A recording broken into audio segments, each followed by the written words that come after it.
everybody, how are we? Gosh, the screen's all shot to bits. Hello, how are we doing? Hello, it's Thursday. Hey Sam, how you doing? Much needed night off from anything spoons low from many work meetings PM off tomorrow mind. Useful for radio recording. Very nice. Doc, how are we doing? I can move my head without it sounding like a knackered angled poised lamp, so I'll take that as a win. Oh yes, you've you've had back and neck issues this week, haven't you? Thankfully I haven't, so it's not so bad. Kit, hello! Having a very low spoons QWL here.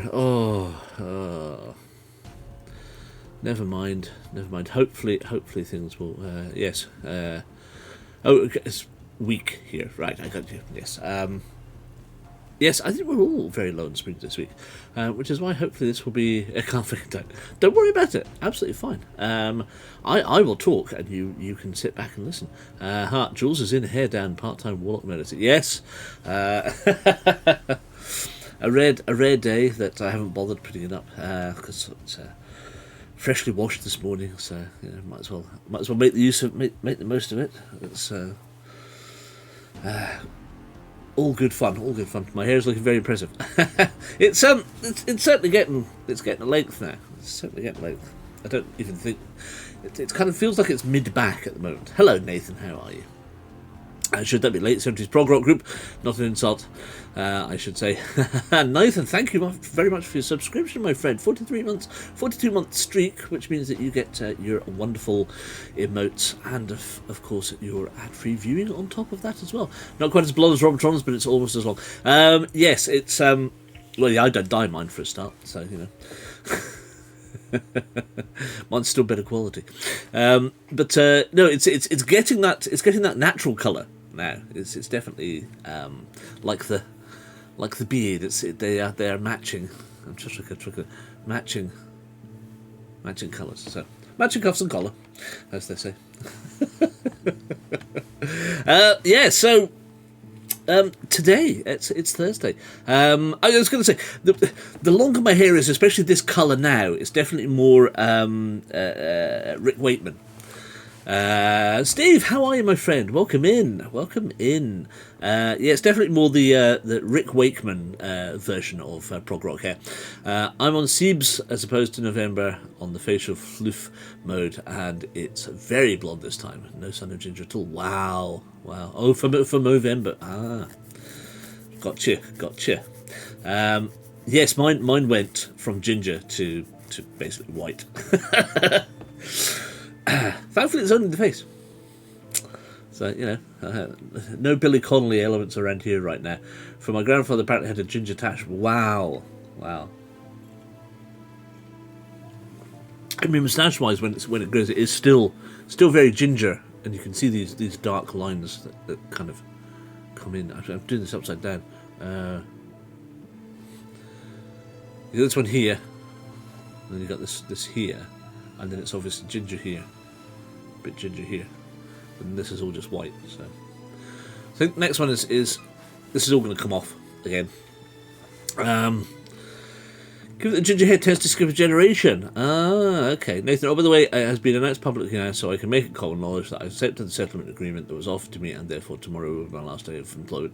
Nathan, mate, huge hug for you. I know how difficult it's been. I still think it's the best decision, given everything that's going on, and it gives you a bit of time to go and find something that is interesting for you to do. Exactly. At least you are financially safe for a while. Nathan says more salt and pepper now. I think it suits him. Yes, I last time I saw him, yes, I agree. I think it looked very, very excellent. Very excellent. Right, speaking of looking good things, guess what I got in the post this week? Steve says, I'm part Irish and part Scottish, but thankfully no ginger law. Oh, really? Oh, well, I'm 5/8 Celt. On both sides of my family, as it turns out. Mate, you're more than welcome. Absolutely, more than welcome. It's all Lindsay's doing. So not me. But yes, unboxing. A few greys though. Let's see the Chinese. All right. Some of you may be aware of this. Let's move Joseph et al. Out of the way And yes, that is new. Well, it's newish dice. I bought them at UK Games Expo this year, but that's the first chance I've had to get them. So, the great unveiling is, of course, that Shakespeare vs. Cthulhu has arrived in all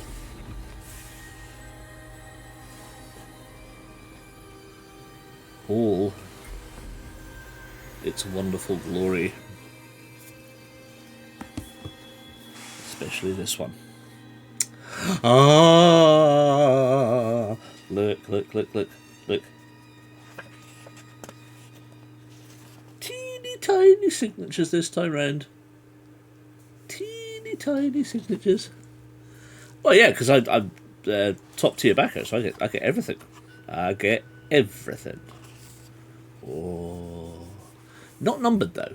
Not numbered, which is a shame. But never mind. I'm just reading the other end. But it's an absolutely gorgeous book. There's all this extra, all this wonderful. Actually, I haven't even checked how much.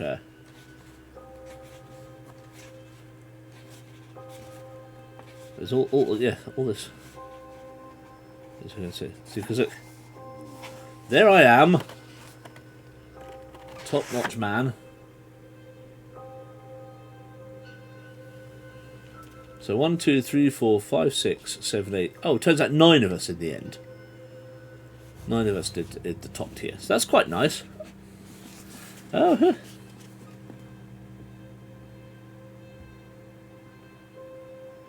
There you go. I didn't see that. That's cool. That's cool. So Reddy Batford as bottom. Vitus Varnus as Romeo. Dennis Chang as Friar Lawrence. I thought it was. Sophie Simpson as Miranda. Nicholas Quegg as Antonius. Me as Claudius. John Stitt's King Lear. David Yarish as Macbeth. And Nicholas Chin as Touchstone. I was right. So that's good. That's nice. That's cool. So yes. So there's what's that? 371 through to 421 roughly. So that's another 50 pages of goodies. Extra 50 pages of goodies. So that's quite nice. Hello. Hi. Look, I didn't notice that before. Ah. That's good, isn't it? Nice. So that's absolutely gorgeous. Got the bookmark. There is the Shakespeare vs. Cthulhu dice with the logo on the front for the number 6. 6. There is the playing cards. I didn't spot it, the dramatis personae. Well, it might not have been in the... I'm not sure if that's in the paperback. The cards are... Every single one of them has got something on them. Which is the first. So there's Geraldo. Mussolini, the artist. There's all these various people there.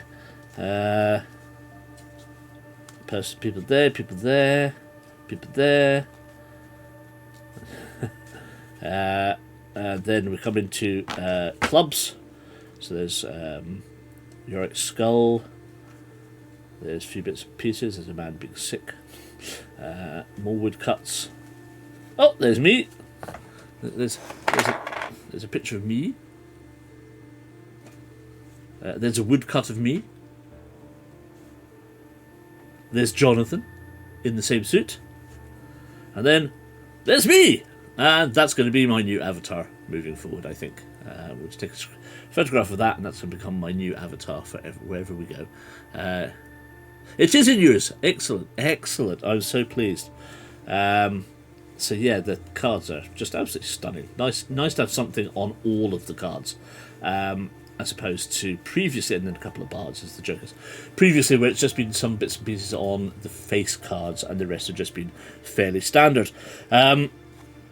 Colourings are very similar to the original Shakespeare vs. Cthulhu short stories anthology that Jonathan edited, although I believe that the colours on this book are slightly lighter than on the other one, because this version of the book... the other version he had, which was a darker colour, was produced by Amazon, but the pages were very thin, and the it was the words on the other side were leaching through, so he didn't go with them for that. He's doing this one, and then to top it all, the pièce de la résistance is A4 copies of all of the prints.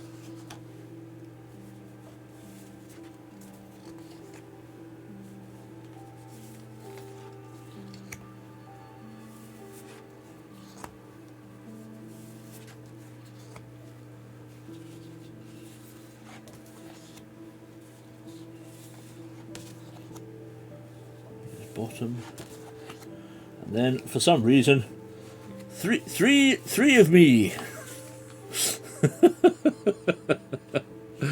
So yeah, there we go. So that's what you got for your top dollar, and a lot of dollars it was. But that, to be fair, it's a once in a lifetime opportunity. How many times do you get yourself in a book as a immortalised in print? So I'm well chuffed with it. So yes, all of that, absolutely gorgeous. It's even got my name on it. Absolutely gorgeous stuff from Jonathan. So huge thank you to him, and a huge thank you to me for paying for it.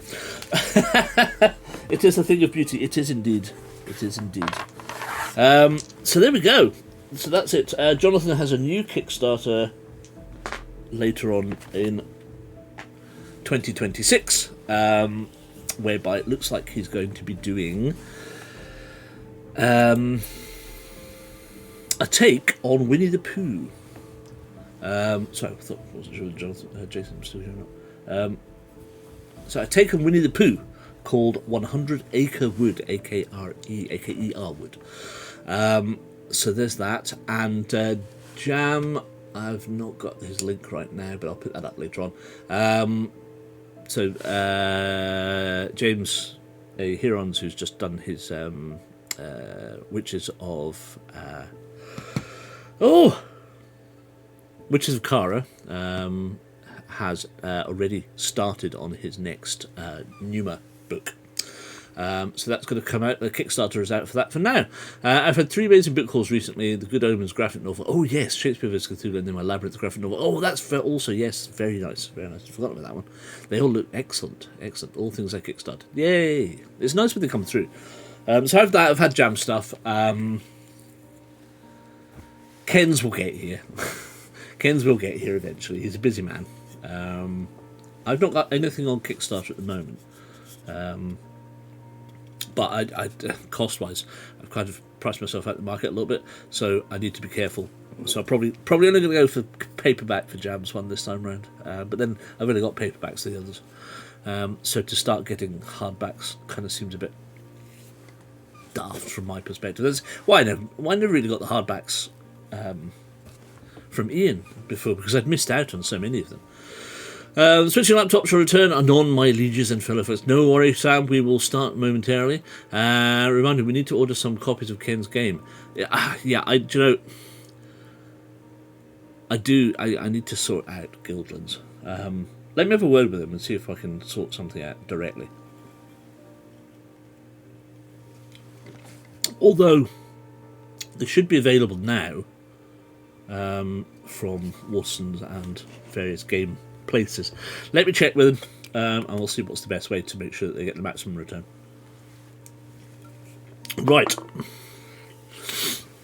So, on then to the epic tome that is Joseph Daniels' Grim Dickensian. Now, I spoke to Joseph briefly yesterday, just dropped him a message to say that we were starting. He said he would attempt to pop in, if not he will catch up on VOD, and hopefully at some point over the next couple of weeks he will turn up in stream. I know that obviously we play later than most people, so for a lot of people our sort of 9:30, 10 o'clock start tends to dissuade a lot of people from joining in, which is a shame, but never mind. So, yes, Joseph Daniels, Grim Dickensian, let me read it back to you. So this is a Victorian set, London-bound novel. The time is 1899 and something is rotten in the streets of London. An immortal being plans to open an ancient box that will unleash hell on earth, and only 3 people can stop him. The famous detective, Sherlock Holmes, his dutiful companion, Dr. Watson, and the cheeky but sneaky Artful Dodger. We want 3, 1 for us, 1 for our New Year's gaming crew, and 1 for our friends down in Bro. No problem, leave that with me. Become these 3 protagonists as they are joined by a whole cast of quirky Victorian characters from the books of Dickens, Doyle, Stoker, Shelley, and more. So Joseph's pulled from all Victorian genres into one major novel. I won't go through all the stuff, but I'll explain as we go. Explore the streets of fictional London as you investigate a number of mysterious disappearances linked to a supernatural threat unlike anything you've seen before. Do battle with thieves, cutthroats, lunatics, vampires, and other threats, both human and supernatural, using each character's unique abilities in a new combat system. Play through each of their stories individually or jump from one character to another between chapters to guide the story as a whole. The choice is yours. So what he's done, he's got the 3 main characters. It's set in Victorian London. The gameplay will kind of unfold as we go. Do we get to pick our character? I reckon we should be Mr. Jack Dawes.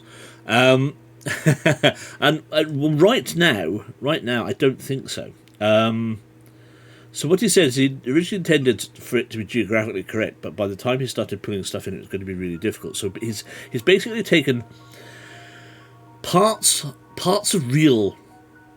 So sometimes he quotes the proper passages from the novels and the books. Sometimes he has slight liberties. Sometimes he has big detractions away from what it was, just to make things work.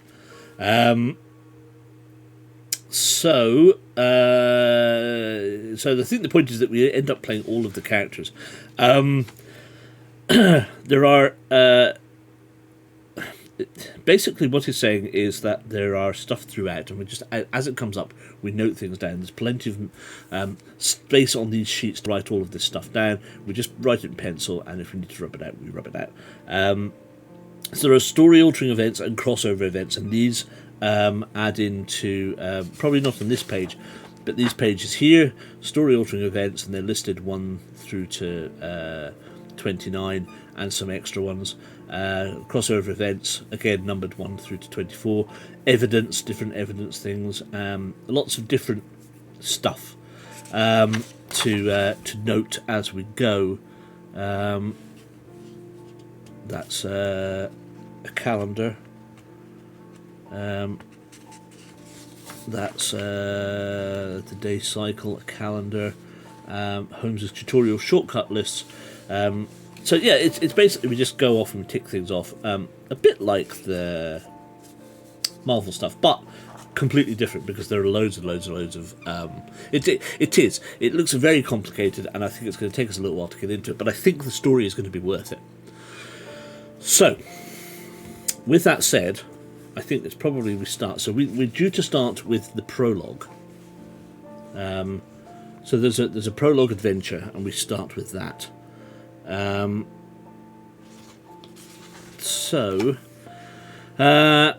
the game you have a choice of 3 characters, each with their own strength, but in the prologue you play as all of them. So we can choose who we want to start with. So you can play with Sherlock Holmes, the master of deduction. Not only are you able to see details and cases that others may overlook, but you're also able to anticipate your opponent's every move in a fight.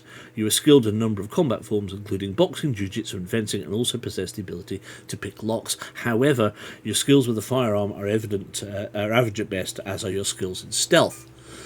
Dr. John Watson, on the other hand, has a very different set of skills. He can tell if a person is sick just by looking at them. He even knows what malady they may be afflicted with. As well as this, you know how to quickly put together medicines and cures for different illnesses.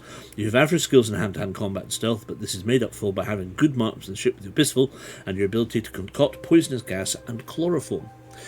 Evening, Matty. How you doing, my friend? We are literally just starting. Good evening, ladies and gentlemen. The prologue, indeed. Previously on Grim Dickensian. Thirdly, the Artful Dodger, who's a master pocket and burglar, of course. Not only have you a sleight of hand when it comes to stealing, but your skills and lockpicking get inside any place you wish to rob. Your size and physique unfortunately mean that fighting is not your strong point, but with tremendous skills in stealth and agility, you can quite often avoid or flee most encounters. So if the going gets really tough, though, you do always have your catapult, which you are a fine shot with. So imagine it, if you've ever played Lego Star Wars, right? Holmes is a Jedi, Watson is Han Solo, and Artful Dodger is like a mini Anakin or an R2-D2 who can crawl through small spaces and things like that. Play the prologue. So this is the first. If this is the first time you played, you should play the prologue. This is a short adventure that allows you to play as all three characters and teaches you the basic tutorial as you go along. Even though it's a mostly standalone adventure, there are some COEs that can be triggered that will affect the main adventure. So even if you've played it before, it is worth revisiting to make sure that you have found everything. If you have played the prologue before and wish to start immediately on the main character, first copy the necessary adventure sheet for your designed character. These can be found at the back of the book, and then turn to 5.5. Otherwise, for those wishing to play the prologue, continue reading. When playing the prologue, you will play with the prologue adventure sheet, which we have. Do not worry about understanding everything on it, as it will be explained as we go along. Hang on, Holmes is in Dickens. No, that Joseph has taken the liberty to drop Holmes, Watson, and into the world of Dickens. It basically says become three protagonists as they're joined by a whole cast of quirky Victorian characters from the books of Dickens, Doyle, Stoker, Shelley, and more. So basically, it's a giant melting pot of Victoriana. That's probably the best way to think of it. Did you ever see Dickensian on the BBC, which had Stephen Rea as Detective Poppy? Was it Poppy? Was it Poppy? The first of his kind. Lots of corsets. Oh yes, indeed. And lots of smelling salts. So that was a nice, interesting amalgamation of all of Dickens's characters throughout time, like all like a precursor to all of their actual stories starting up. So yes, exactly. I love Dickensian. I'm really looking forward to this. I think this is on par. Hopefully, it's going to be on par with that. So, when you made a copy of the adventure sheet, you can now begin your adventure turn to 1. So, number 1 then. From the journals of Dr. John Watson. In my time, I have written much about the adventures of the great detective Sherlock Holmes, and the numerous cases I had the privilege of joining him on. Some had the most extraordinary conclusions that you would not believe, but none during all our time will be forever etched in my memory as the events that occurred in December 1899. This was the time I first heard my distinguished colleague utter the phrase, "I fear that there is no longer such a thing as impossible." To hear this from a man who once eliminated the impossible to aid his deductive reasoning was quite a profound thing to witness, but when you hear the cause behind this, you will be understanding why. It all began the night of November the 30th, when I was awoken at an ungodly hour by someone knocking on my door. Feeling uncertain who my visitor might be, I donned a robe and went downstairs to answer it. As suspected, London's most famous detective stood in my doorway. Good evening, Watson. I apologise for waking you at so late now, but I am in need of assistance. Please, if at all convenient, could you get dressed and grab your revolver? And if not convenient, can you do so anyway? I have a hansom waiting for us. Knowing that Holmes rarely took no for an answer, and the fact that these random visits after dark often resulted in adventures that made for great stories, I decided not to keep him waiting and headed back inside to get dressed as quickly as possible. After an hour later of a quiet handsome ride, I found myself crouched in the grass outside the country cottage of Holmes' latest client. It was a cold, crisp winter night and my body was shaking. Having been told very little of our reason for being there, I now took the opportunity to ask, "Holmes, can you please tell us what is going on?" "Not too loud, Watson," Holmes replied. "For this to work, no one can know we are here." "Where are we?" I asked. "Who lives in that house?" "Mr. James Macready, retired bank clerk and long-time bachelor. He came to me earlier this evening to tell me of a nefarious plot against him. A few years ago, he purchased this house we are standing outside of now from an elderly gentleman who was moving to America. Even though the man sold him the house at a bargain price, everything was above board, and Macready's time here was happy. This was until a few months ago when he started receiving letters from an anonymous person claiming that the house belonged to their ancestral line and shouldn't have been sold to him. They said that the land the house sits on was once a Celtic burial ground, and that by his very presence on it he was causing unrest to the souls beneath. I thought we had a knocking sound effect, but I couldn't find it. There should be one. I thought it was called knock. Isn't it called hello? Isn't it called hello? They urged him to sell the house and leave. For a few weeks he did nothing, and then he received another letter telling him the same thing. These letters continued to come every few weeks until he received a definitive one 3 days ago. This letter said that if he didn't leave the house before the stroke of midnight in 3 days' time, there would be dire consequences. Well, it is now 3 days later, and if I'm not mistaken, only 5 minutes to midnight, so in a short while I imagine we will see for ourselves what all this is about. What exactly do you expect to happen? I asked. At this current moment in time I cannot say, as I do not yet have all the data, but if a person would go to the effort of writing and sending so many threatening letters, my guess is that if their demands are not met, they must intend to deliver on that threat. Now, Watson, as quiet as you can, I need you to make your way around to the back of the house, so we can advise from both sides. If you see anyone approaching, I want you to whistle as loud as you can. You are now Holmes. Watson nods and starts to make his way around to the back of the house, and soon you are both in place and patiently await the arrival of the letter writer. At least 10 minutes pass, and nothing happens.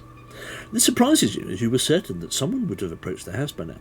Could your prediction have been wrong, or is there something you are missing? Tutorial: Holmes' deductions. At certain times during your adventure, Holmes may be able to use his skills of deduction to find clues or opportunities exclusive to him that do not appear in the passage. To find these, you must turn to the back of the book to the section titled Holmes' Deductions. Under this one you will find a long list of short paragraphs with a number beside each one. By scanning the list and finding the number of the passage you are currently on, you will see if there are any corresponding clues or opportunities that you can act on. You can only do this after you have read the whole passage, but if an action should occur towards the end of a passage, you can look at your deductions first. For example, if you come to a fight or chase at the end of a passage, as opportunity in your deduction may aid you with this, some of the clues or opportunities will be instantly accessible, but some may require you to have particular SAE, evidence, or COE to be able to read. These clues will be written backwards, so you don't accidentally sight read them before you were meant to. If this is your first time playing, it is recommended that you try this skill now, otherwise you can continue on to the passage below by turning to 541. So, lemon entry, my dear Watson, indeed. So I'm going to scooch to the back of the book. Watson's Holmes Deductions. Here we go, Holmes Deductions. Holmes Deductions, number 1. Suddenly a thought comes to you. Maybe the reason why no one has approached the house is because the murderer is already inside. If you choose to act on this hunch and break in, turn to 203. If you would rather wait longer to see if anyone arrives, turn to 541. If this is your first time playing, for the sake of witnessing all game tutorials, turn to 203. So, we are going to go to 203. Now, I'm going to get some paper so that we know where we're at and what we're up to, as per usual. Let's have this pencil over here. So, we're going from number 1.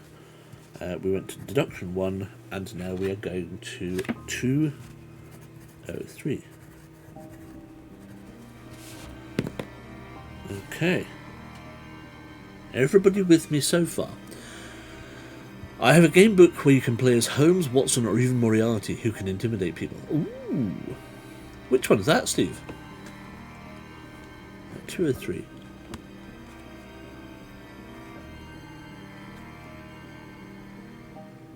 Good lord, right.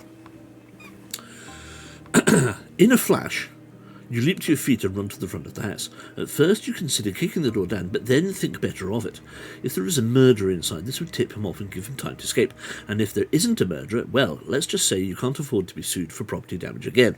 No, if you are planning to catch someone in the act, you need to go in quietly and methodically. You trusty lockpicks may just be the tool. For this section, you must keep record of a temporary statistic called delay points. Tutorial: delay points. In certain situations, this is how you will keep a record of time. You will only need to add these up for the duration of the event. In this case, once you get inside, one way or another, the event will be over, and therefore the delay counter can be returned to 0 for later use. Do we have a delay counter? No. Okay, well, we'll just do it at the bottom of the page then. Lock picking. When attempting to pick a lock, you must have at least one lock pick. Each lock pick has its own combination that you must attempt to roll. For example, combination 3, 5, 4, 1. Roll 6 dice and make a note of the numbers rolled. If the numbers rolled match the numbers of the sequence in whatever order, you get in straight away. Hence, 6 dice. If not, but you have any numbers of the sequence, you can either start again. If you choose to do this, you must add 1 delay point, or taking note of the numbers you already have, roll 3 more dice and attempt to roll the rest of the numbers. If you manage to roll at least one of the other numbers, you can roll 3 dice continuously until you either succeed in rolling the rest of the numbers or fail to roll any more of them. The moment you fail to roll any of the numbers left, your lockpick will break. Cross off 1 lockpick in your inventory. How many lockpicks do we have?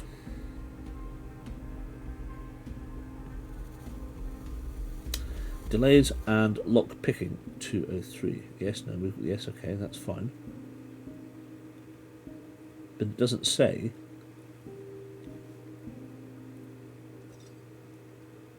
Doesn't say, okay. If you came here from a tutorial shortcut, you must now return to the passage you came from, otherwise you can continue on and use what you have learnt to pick the following lock. Combination 3, 5, 4, 1. So, we're going to roll 6 dice and see what we get out of 3, 5, 4, 1. Okay. Here we go then, wish us luck. These are all brand new. I've just literally taken them out of the box. Lamb Farm! That's an interesting dice mechanic for lockpicking. How are you, my friend? It is, isn't it? Yes. Let's see what happens. So 3, 5, 4, 1. 5, 1. Okay.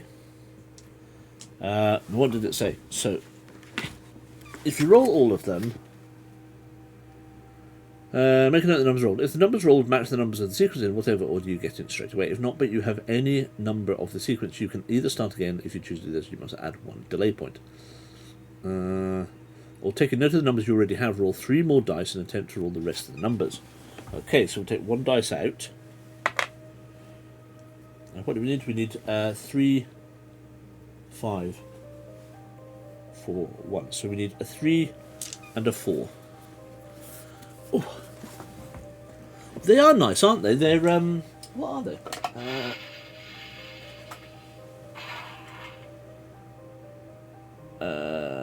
They are www.fluxcrafts.com 4 games dice with a bag. That was the box that came in. I just wanted 6 dice that were identical, and they look quite nice. And I thought white on black would show up quite well on stream. Right, a 3 and a 4. Well, there's a 4, and because we rolled 1, we get to roll again. Was that? The moment, if you manage to roll at least one of the other numbers, you can roll 3 dice continuously until you either succeed in roll the rest of the numbers or fail to roll any more of them. Oh, okay. Don't quite see how that works, but we just want a 3. And there's our 3. Bosh, done. No delays. 3, 5, 4, 1. Hooray! Kit's just pointed out that it's a bit like the combat mechanic in King of Tokyo. Okay. Cool. So we managed to pick the lock with 3 delay points or less. Turn to 3, 1, 4. We did. 314. Where's that?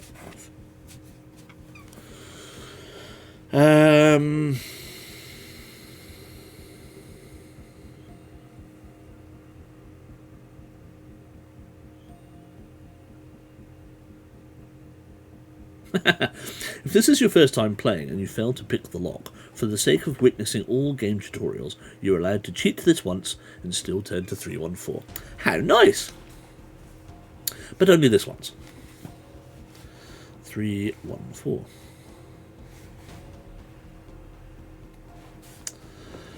Having picked the lock successfully, you enter the house quietly and tiptoe through the hall.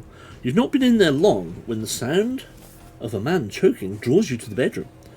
The moment you enter, you find a filthy intruder standing by Macready's bedside with his hands around the man's throat. You fear that you were already too late, as Macready's choking has stopped, and upon feeling your presence behind him, the man drops Macready and turns to face you. in combat. Since you have caught the intruder unaware, you will have a +1 bonus to all your rolls in the following fight. Turn to 130. Ooh, combat already. Nice. We like this. Combat's good. 130. Right. Oh, good lord. Okay. Oh my good lord. There's pages of it. Tutorial: the combat table, which is where there isn't one. Oh, it's here. It's this thing here. Good lord. The combat table. Right, I think there's a bigger one, actually.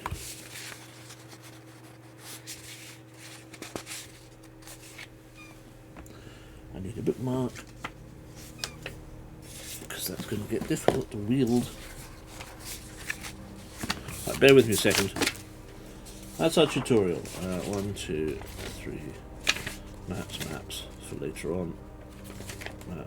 No, okay, missed pages then. Dodger. Random tables and boards. Okay, there's a combat. Okay. Put this over there. Here is a combat table. Based on the one in the book. Steve, hello, how are you, my friend? Oh, thank you very much for your Prime. 14 months, good lord. Please do enjoy your ad-free viewing and your wonderful emotes. How are you? Kick him in the fork, he says Kit. Excellent. Right, combat table. Before beginning combat, first make a copy of the table above. If you use a pencil, this can be used multiple times for every battle. It is not mandatory, but it will make fights quicker and easier. When beginning a fight, you must add the following to your table.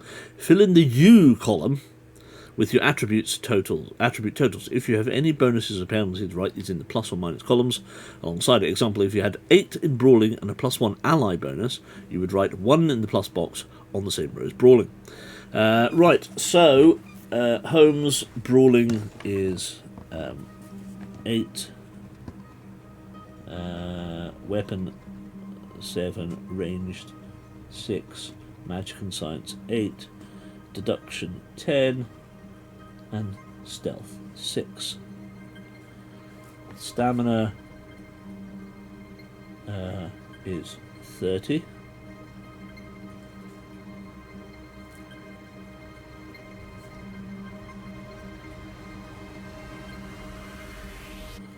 Okay, right, that makes sense. Fill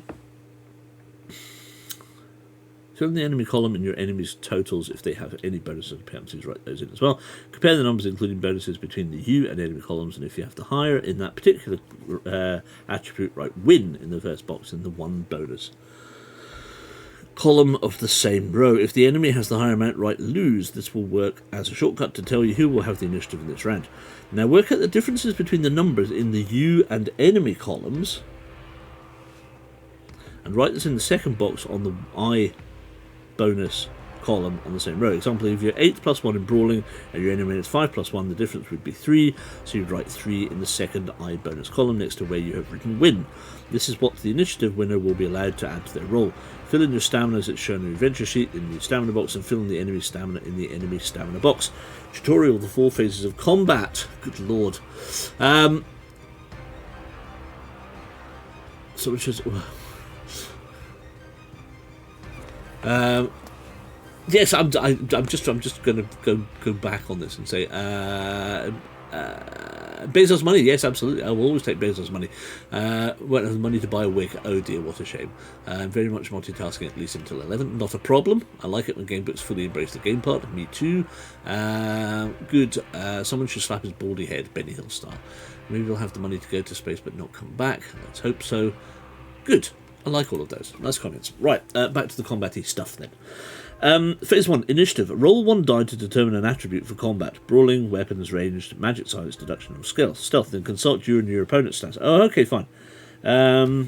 Phase 2, initiative, winner's turn. Roll 2 dice for either yourself or your enemy, depending on who goes first. Add the bonus associated with the attribute in the I bonus column to make it of this number. Initiative, loser's turn. Do you know what? Special ability is not relative for intruder fighting. Team bonus, not relative for intruder fighting. Using the temporary bonus column, not relevant for intruder fighting. Fleeing, not relevant for intruder fighting. If you've come here from the tutorial checklist, you can now return to the passage you were on previous. Otherwise, you must now use what you have learnt to fight the intruder below. Right, the intruder. Here we go. So, the intruder has brawling of 6.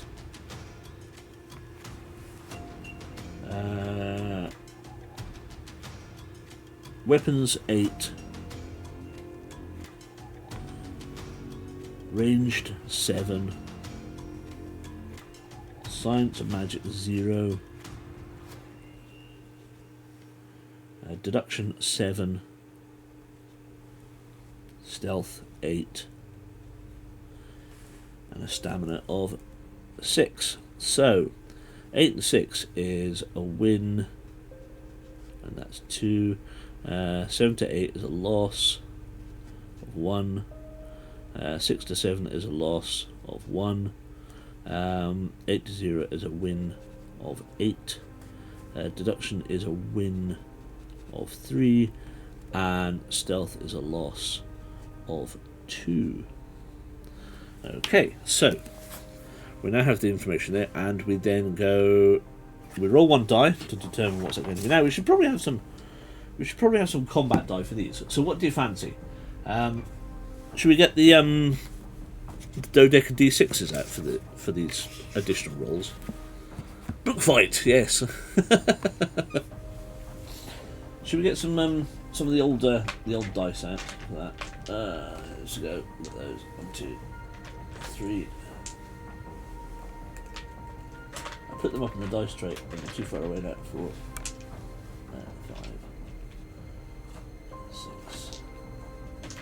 Should be number 7, hopefully. So it's the usual gamut of colours: black and white, purple and blue, green and red, or a yellow. So I need to choose one to roll. Give me your colours.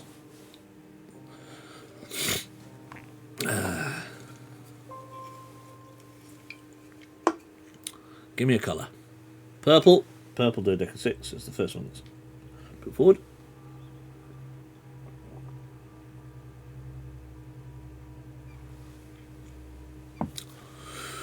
Anybody else?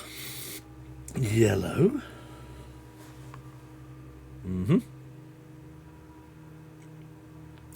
Red. Okay.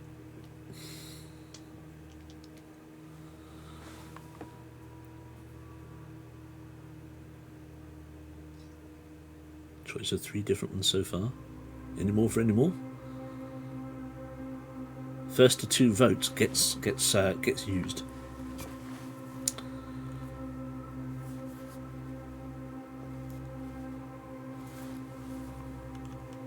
White, just a couple. Oh, thanks, Nathan. Really?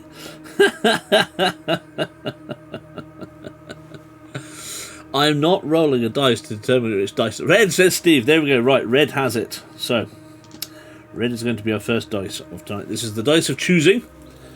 So this chooses the action that we are going to fight against. The answer is 3, which is ranged, which does not bode well for us. That's going to be a loss. Right, let's now see what happens next. So, consult yours and your opponent's stats to see who has the highest amount in their attribute. If you're using the combat table, a quick way to do this will be to check the +1 bonus box, which will tell you who wins each time with each attribute. Whoever has the highest goes first. You rolled a 3 ranged, Holmes has a 6 for ranged, your enemy has 2 for ranged, therefore you have the higher amount.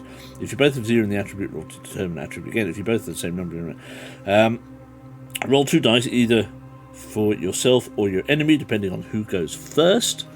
Okay, so colours then. So what colours are we going to... Also, I saw dodecahedron participating in the and also the trees. Your first in 1985. Nice.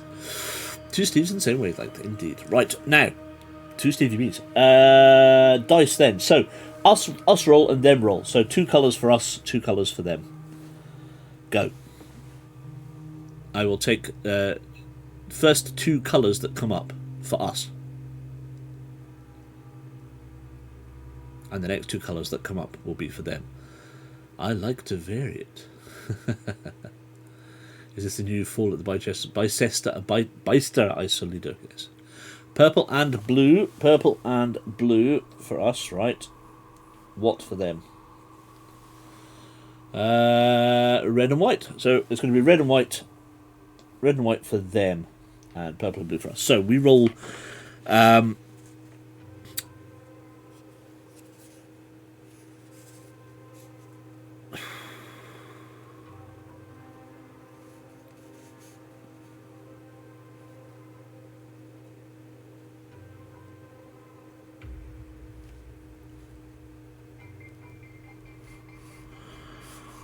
Okay, right, so we need to roll 2 dice for them, which was going to be what was it, red and white? Yeah. Right, so they've got 8.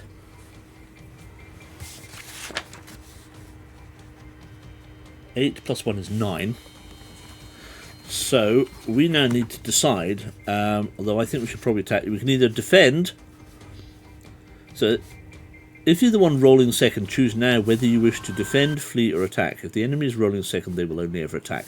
Defend, roll 3 dice. Flee, roll 2 dice. Attack, roll 2 dice for either yourself or your enemy, depending on who goes second. And make a note of the number rolled as their combat total and continue on to phase 4. So if we're attacking, yep, right, well let's roll ours. So we're going to get more than 9 ideally. 6, ouch. Okay. I'm back after the rust bucket asked if I'd like to upgrade to Fedora 43. Naturally, you said yes. Of course. Hey, Sam. Compare both the combat totals. Whoever has the highest wins and gets to inflict damage on the loser. Damage will always be 2 stamina unless you see otherwise. In the event of a tie, the person who attacked first will automatically win. Now restart phase 1. Right, okay. So, the dynamic on this is it's similar enough to standard Fighting Fantasy, but you are rolling against different attributes. So the first roll is always against the attribute, and then it's the fight portion. So we have just lost 2 points. That's fair enough. I'm going to write this up. I'm going to up to 30, down to 28. So let's choose yellow. Let's keep the combat dice colours as they are. Let's choose yellow for the choosing moment. So that's a 2 this time. That is weapons. We're going to lose by 1 again. So they get to roll first. Oh, Jesus Christ, 12. Right, well, we're going to lose this one. 8, yeah. Okay.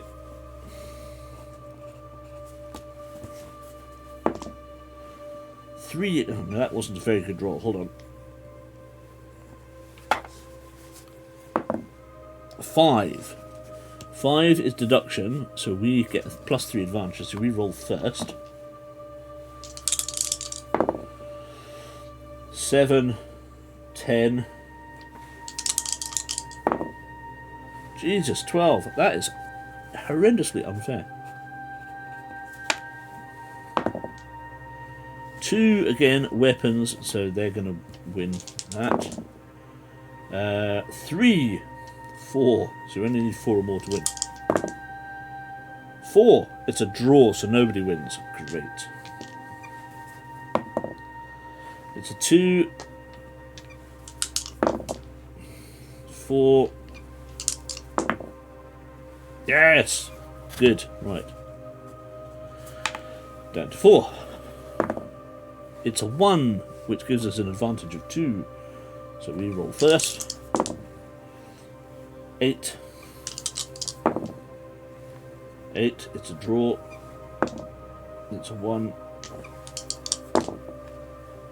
Oh, Jesus, 4. 6. 4. So we won that one.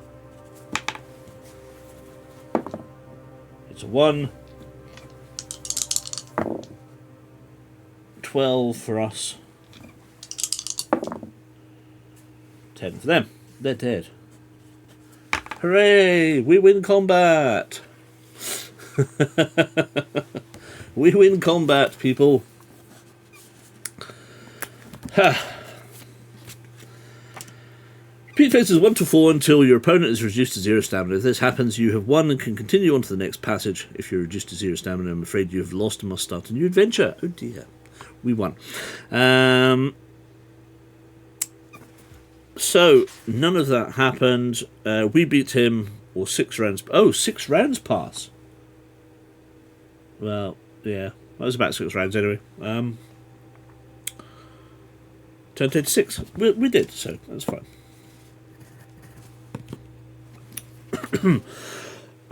I could get the handle, reducing him to minutes. Yes, I could get the handle on that combat. Once you roll a few times, it's not too bad. It seems like you've gotten the better of the intruder, when he suddenly lunges towards you with a headbutt that temporarily stuns you, and whilst you're trying to recover from this, he takes the opportunity to escape through the front door. "Watson!" you shout. "He's gone out the front door! Go after him!" With Watson now in hot pursuit of the intruder, you take a few moments to recover from the fight before you explore the house. Tutorial: Stamina, Wounds and Death. We didn't suffer the ignominy of dying in the tutorial. Thankfully not, no. Interestingly enough, if we hadn't taken the opportunity and we just went to 514, we failed the tutorial. In this book, you have a statistic called stamina. This is a measure of your overall fitness. If this reaches 0, it doesn't necessarily mean you'll die. However, you're in battle at the time, it doesn't say otherwise. You pass out in front of your enemy, and they take the opportunity to finish you off. Your stamina will go up regularly from eating, sleeping, and using medical supplies, and will go down from fighting, wounds, and sickness. It can never exceed 30. Fair enough. If at any time during battle you're reduced to below 12 stamina, you will be wounded. When this happens, you must write wound, or WND, next to your current stamina score. When wounded, you will have -1 to all attack rolls, and you will not be allowed to replenish stamina by eating or sleeping until you have used a bandage. After this, you can remove the wound from next to your stamina score along with a -1 penalty and continue on as before. Interesting long-term damage prospects.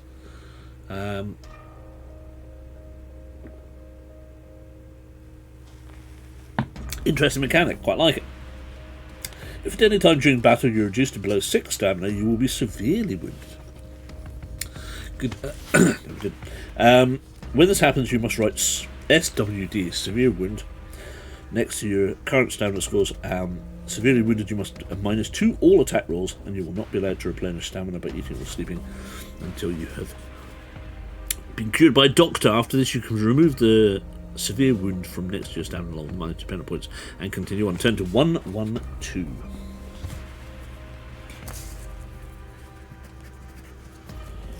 Okay.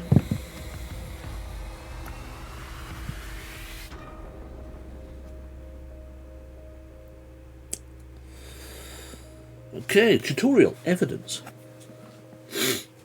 During your adventures, Holmes, and at times Watson, you will come across evidence that you were told to add to your adventure sheet. Each piece of evidence abbreviated by a code. Example A1 has its own box on your adventure sheet. You will also find that each one is accompanied by a number in brackets. Example 32. When you find the evidence, you must write the bracketed number in the designated box on your adventure sheet. Most evidence will be found in particular passages, but some will require you checking your deductions list at certain times to find it. Interesting. Watson, cure me, exactly. Did I play Sherlock? I probably had it. But we played Jack the Ripper as well. That's stupidly hard. Tutorial conclusions. During adventures, Holmes, and at times Watson, you will come across opportunities to form conclusions based on the evidence you've gathered. These will then be shown as an equation that looks something like this. Conclusion: A1 plus 17 times A2 plus 100 minus A3 equals. As you can see, the values of 3 of the numbers are missing and are represented by 3 codes, A1, A2 and A3. Each of these codes is the representation of a piece of evidence. If you found this evidence, you will also have found the number associated with it and written it on your adventure sheet. To solve the conclusion, you simply have to replace the codes with these numbers and complete the equation. The answer is the number you turn to next. Sometimes evidence may come in multiple parts. Example, evidence A1 30, 2 of 2. You remember the Jack the Ripper game? The no play. We did it on Off the Cuff. We played it a couple of times on Off the Cuff. Bloody hard. Trying to get into the it's like trying to get into the horse and carriage the next morning. Bloody difficult. Excuse me. When this happens, you must find all the parts and add them together to find the completed total that you must use the conclusion. You can now check the following rooms: living room, bathroom, cellar, or kitchen. When you have all the necessary clues, you can attempt the following conclusions. A1 plus 17 times A2 plus 100 minus A3 equals. If you choose to give up and leave, turn to 333. So, living room, bedroom, cellar, or kitchen. those are our first choices. So L for living room, B for bedroom, C for cellar, K for kitchen. L, B, C, K. The Sherlock Holmes graphic novel adventure by Van Ryder games are all good game books. Oh, is that the ones that you've played before?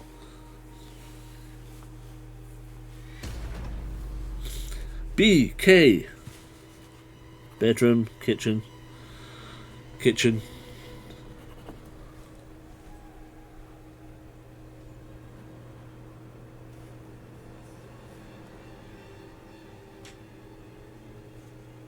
What's I? Oh, is that L for living room? Okay, K for kitchen, right, got you. You think you need a nap?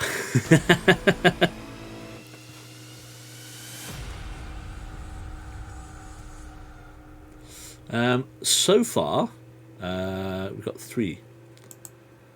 Three of the choosing.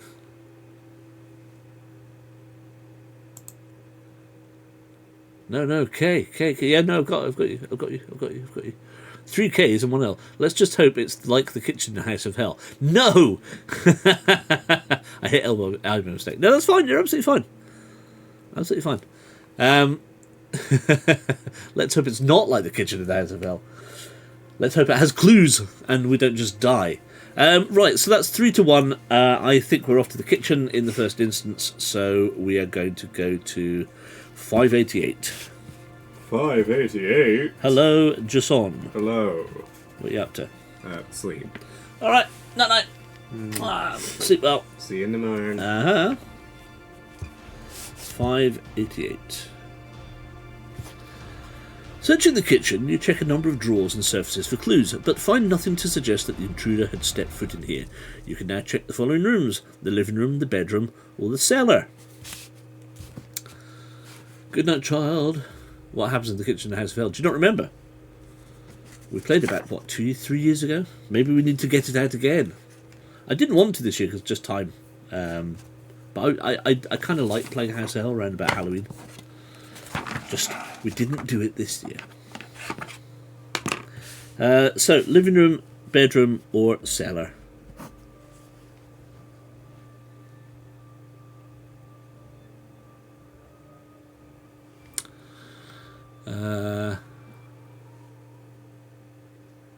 Yes, that one. Oh god, that one. Another example of me missing important words like not and completely changing the meaning. Cellar. Steve would like to go to the cellar. So one for the cellar. Matthew wants to go to the cellar as well. Yes, House of Hell. Steve Jackson's House of Hell. Bloody hard. All those horrible paintings. We searched all those rooms, and then next thing we knew, we just basically got ripped to shreds by the occult. Evening, Maisie Bug. How are you doing? Do go into the cellar. Yes, that's fine. Kit would still like to go towards the bedroom. That's fine. So 2-1 at the moment. 2 for Kit, 2 for cellar, 1 for bedroom. Now I would assume that hopefully we'll get 3 clues out of the 3 remaining places. Isn't that good for your stomach? What? Going to the... That bloody woman with the mirror. Oh, yes, that's exactly right. The woman with the mirror. The deathbed. You get locked in. A cult. Oh, the cult. No, that's Yakult. Sorry, I did it. That took me a second.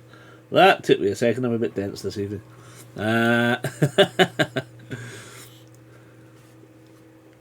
in the House of Hell was a mind fudger, yes. Although, did in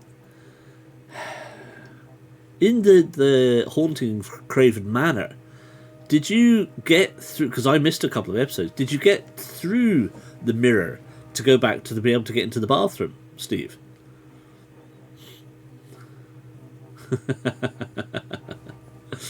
Don't worry, Maisie Bug, you're here all week. Try the veal.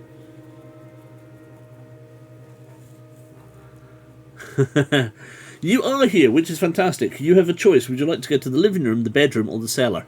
So far, we have Kit wanting to go to the bedroom, and Steve and Matty wanting to go to the cellar.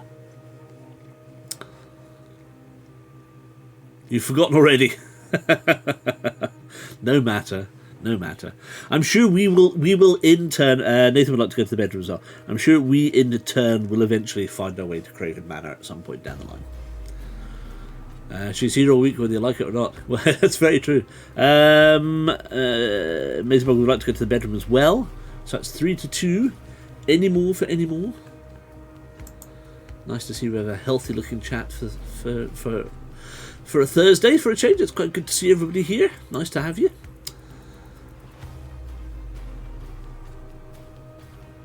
3-2 for bedroom. And I'm still reading I've been called Dom Unique by Lily Mars. Ooh, there we go. Very nice.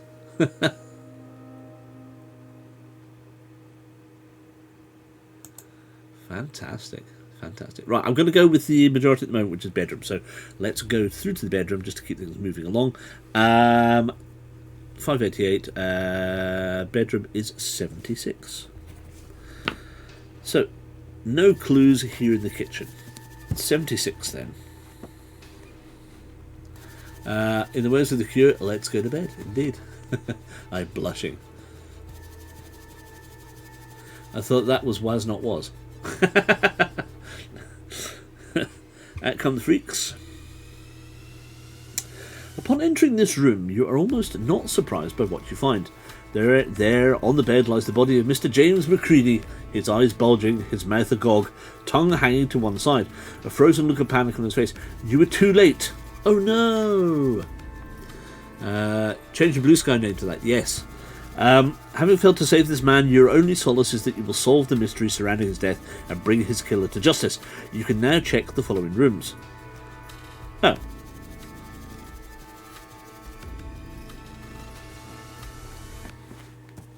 But we haven't got any...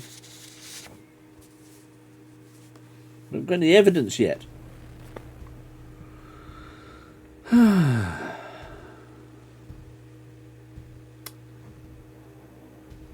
So, nothing. Nothing in the bedroom. Poor James Macready, I know. What a shame. His sister will be crying herself to sleep tonight on the island of Balamory. Poor Miss Macready.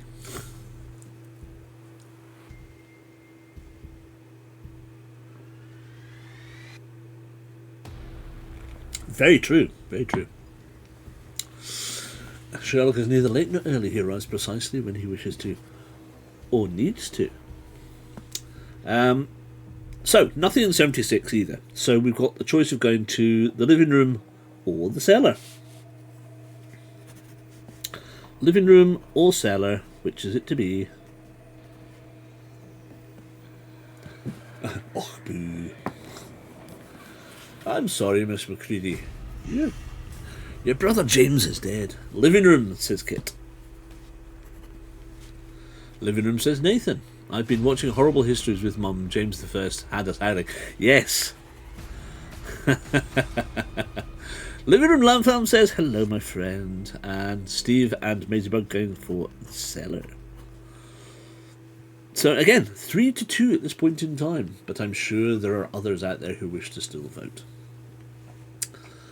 Matty, for example. I'm sure Matty wants to vote. Hodders should vote.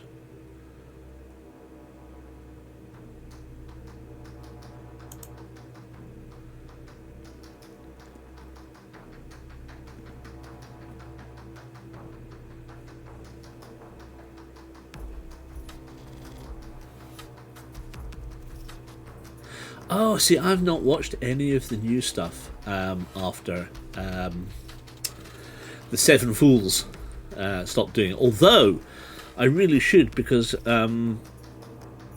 lovely Hattie lovely Harriet Hayes is in. She plays Queen Elizabeth, and I'm a huge fan of hers. She's absolutely lovely. Met her a few times actually. Yeah, very lovely person. Keel is in it. Good lord. Guy Fawkes. I lied when Alan Cumming played James First as a really fruity gay on Doctor Who. Oh, you liked when Alan Cumming played? Yes, yes. Seller, says Matty. Okay, so that's 3 apiece now. Liked, not lied, yes.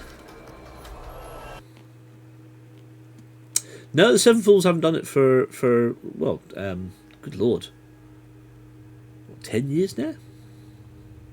Because they came out of that and did Bill, which is an absolutely fantastic Shakespeare-based play. Then they did Yonderland, then they've done Ghost. Still bloody awesome. The Russian Revolution. I knew how Rasputin died. Yes. Bill is an absolutely fantastic film. Honestly, Matthew Baton is a fact. Oh, actually, he was in him and Thingy in the Wrong Man's was hilarious as well. Yeah, I've still not seen the second portion or the last part of Yonderland because it never came off Sky.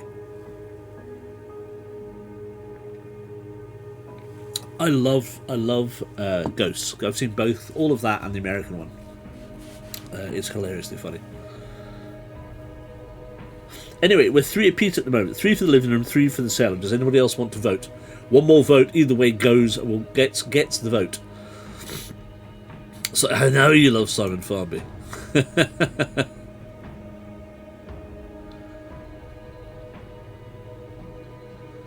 I wouldn't say it was useless. I loved his imps. His imps were great. He plays men who would run a mile from, and I love that. Have you seen Mindhorn?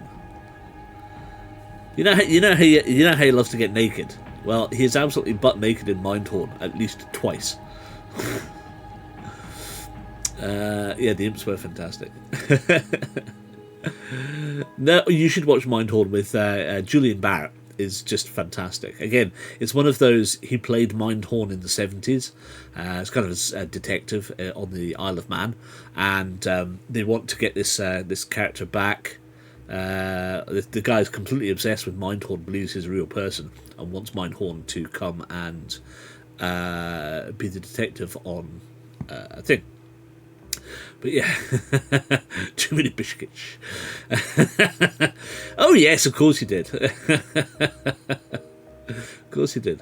Yeah, no, Mindhorn's absolutely fantastic. I love Julian Barrett. Absolutely, hugely underrated actor. Hugely underrated. Can see the truth. Yeah.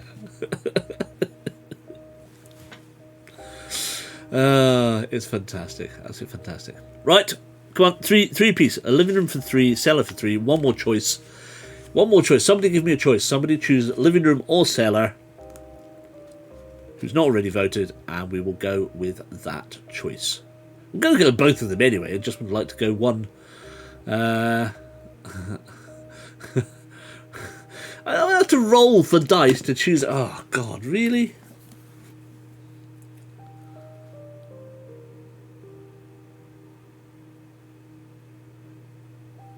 Yes.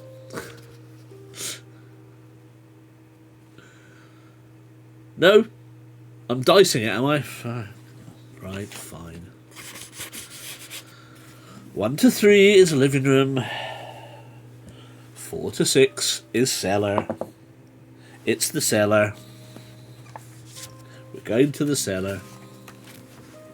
Going to the cellar, and we're going to find some booze and some really nice cake. Tumble that cube. I did. 169. In response to the dice roll. Grabbing a lamp from the house, you decide to descend into the cellar. Lamp fam! Not the cellar. No, not the cellar. I'm afraid so. This room is relatively empty except for a few boxes containing junk and a shelf with various house and garden maintenance tools. In one corner of the room you notice a pair of muddy boots. You now leave, and unless you have already done so, you can check the following rooms. The living room. And then attempt to answer the conclusion. The answer is no. Turn to 237. If we don't come out of the cellar covered in soot and with our clothes blackened, I will be very disappointed. Cellar party. That's full of cholera victims. I am burnt to death. I have died of cholera. I don't like it down here. It's too dark. Probably loads of spiders in the cellar. Absolutely. And the boots aren't evidence. Allegedly not. Presumably it tells us to note the number 60. Would have noted the number 167 in the box, or 168 in the box, or whatever it was. 169. You would have noted 169 in box A1. No plague victims, Mum said. Really? No plague victims. Oh well. 237 to go to the living room.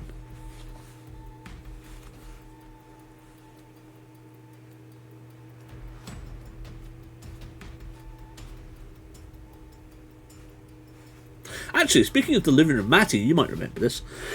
Do you remember we got together one Saturday afternoon years ago on just opposite Kelvin Grove in a little place called the Living Room? It's not called that now, but it's just on the top end of where Sucky Hall Street and Argyle Street split, and it was just on the Sucky Hall Street side. Just the only reason I'm saying this, I drove past it last weekend and went, oh, that's where the living room used to be, and that's where we all got together one Saturday afternoon for an HTV, and then we all went across the road to the Spice of Life for Indian afterwards, and it was most yum.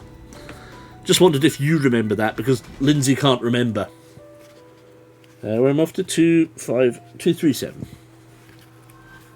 Yes, you think so? Yeah, I've got photo. I've still got a photo of us all chomping into food there. Wait, what was this? Were you there, Steve? I'm trying to think whether you were there. So we ended up. Christian was there because he'd just got his first Google phone. What was it? The Google One, Google Pix One phone. I still had my BlackBerry at the time, so he'd literally just got his brand new. It was the Google's first phone out, and Christian got one. And I think Munchkin turned up for a little bit. Matty, you were definitely there. We were there. Steve, I'm not sure. I think you might have been. Stephen was there. Who else? A couple of others. And we were split across like 3 tables because they didn't have a table big enough for us. Give me a year. Probably just after. Would it be after I came back up, or just before I came back up? So maybe 2007, 2008, maybe. And we went to the Spice of Life. Or maybe it's slightly later. It might have been 2010. I can't remember off the top of my head. I'd need to go digging for the photographs. 237. All right, okay, here we go. Oh, I'm sure I would have been there by then. Oh, I'm sure you... I think you were. I think you were. Right. Check in the living room. You find a drawer with 3 letters inside. Ah, here we go. One you recognise as the threatening letter you saw back in Baker Street that warned Macready to leave the house before midnight of today's date. The second is a utility bill for a plumber who recently fixed a burst pipe in the cellar. And the third is a letter from Macready's sister inviting him to come and visit her in her home in Ireland. You can now check the following rooms.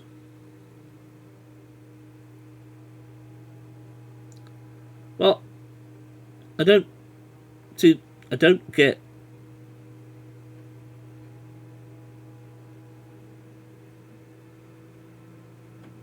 Hey?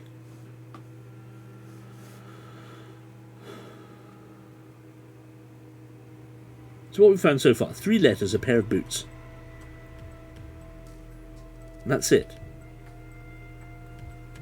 I don't believe we have enough clues.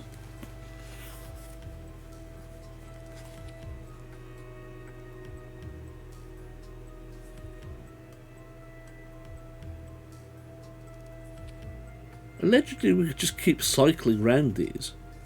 588. Yes, 588, 76, 169, 237. I don't see... What was the first one? 112. Let me just go back and double check that, but I don't see that said that we have any clues.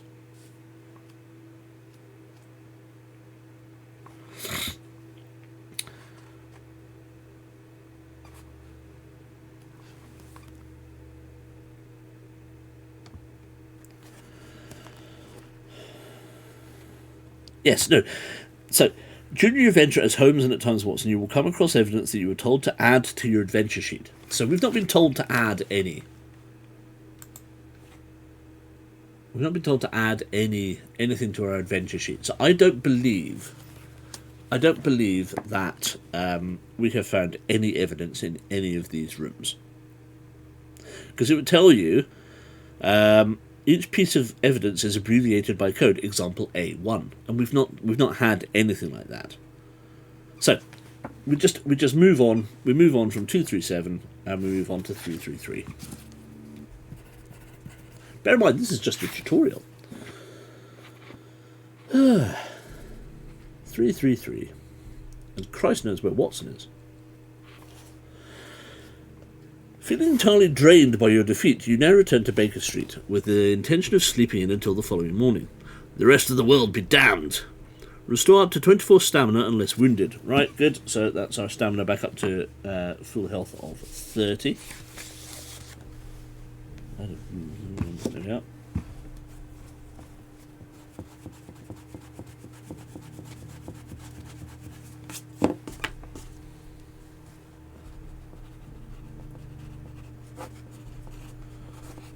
Stamina back up to 30. Lovely. Nothing down there, Watson, indeed. You have now reached the end of the prologue. Unfortunately, you failed the case. What? How?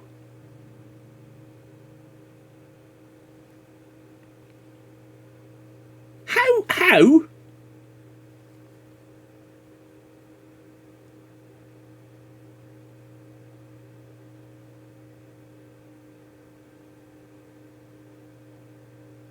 What? What?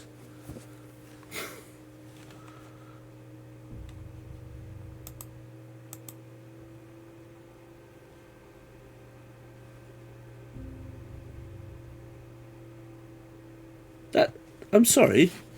What? There was nothing to find. Exactly. That made no sense whatsoever. Hold on a second then. Right, bear with me a second, because this makes no sense. One, I'm not going to let go of this. One.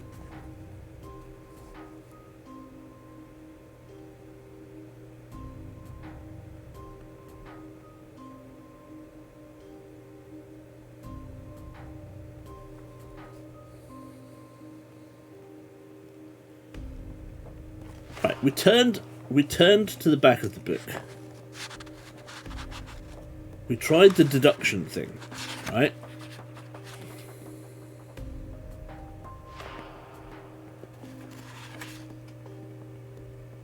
Ah! Ah ha ha! Right, okay. Okay. I see.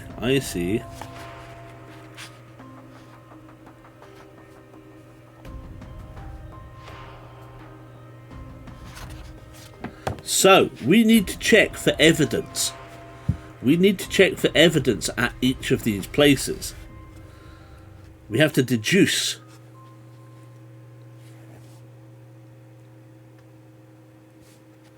We have to deduce.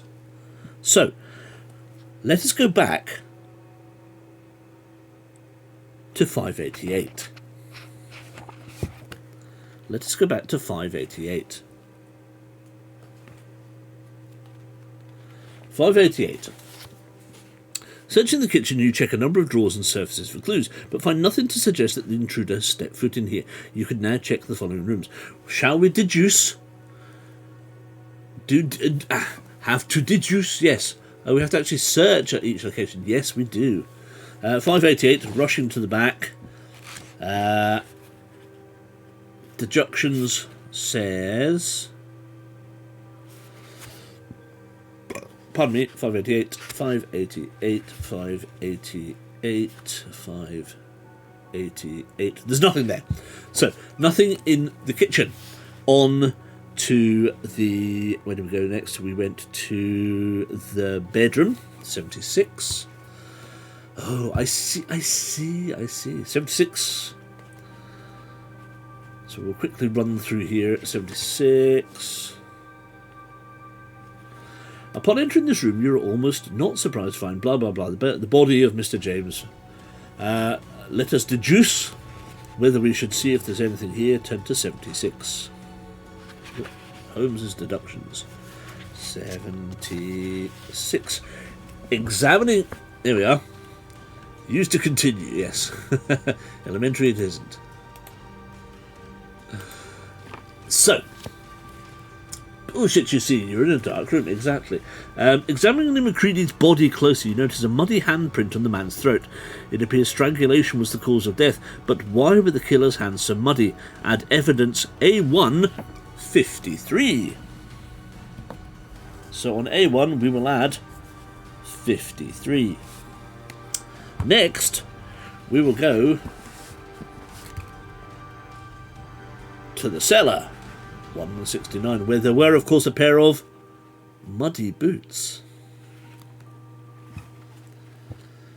169, grabbing a lamp from the house, you notice a pair of muddy boots. Santa hats on the emoji. Yes, as soon as Halloween went.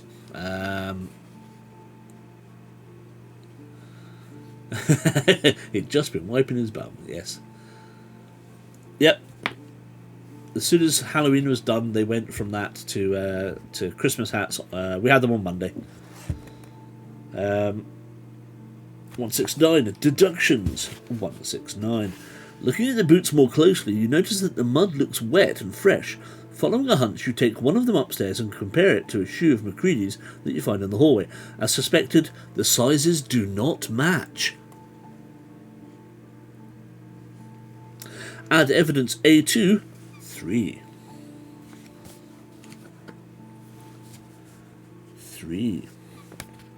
Okay, and from there we head off to 237, which is the living room. Yes. Yes, off to the living room, 237. This is where we find the letters in the drawer. 36, 37, finding the living room, you find a drawer. Let us check for evidence. Christmas room immediately after Halloween. This is the rules now, I'm afraid so, yes. 237. 237. Written in the bill, it says Harmon's Plumbing. Given that the plumbing work in the cellar was only done recently, makes you wonder if it could have significance to the case. Add evidence A3, 19.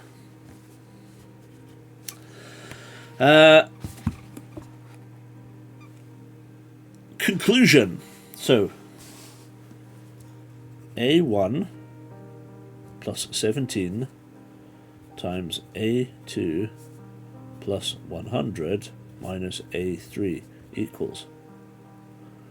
Oh, good lord. So A1 is 53 plus 17.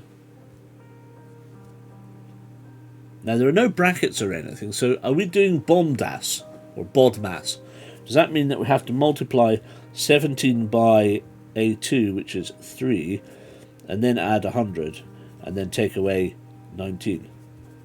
Or is it 53 plus 17 times 3? Well, 53 plus 17 would be 50, 60, 70, times 3 would be 210, plus 100 would be 310, minus 19 would be 291. Potentially. The gardener done it, yes.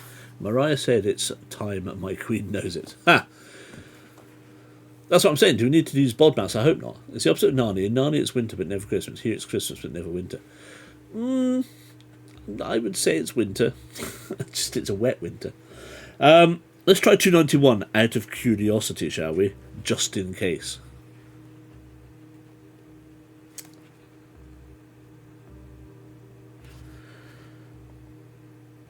Okay, so it is 291, so it is just logical, straightforward sum.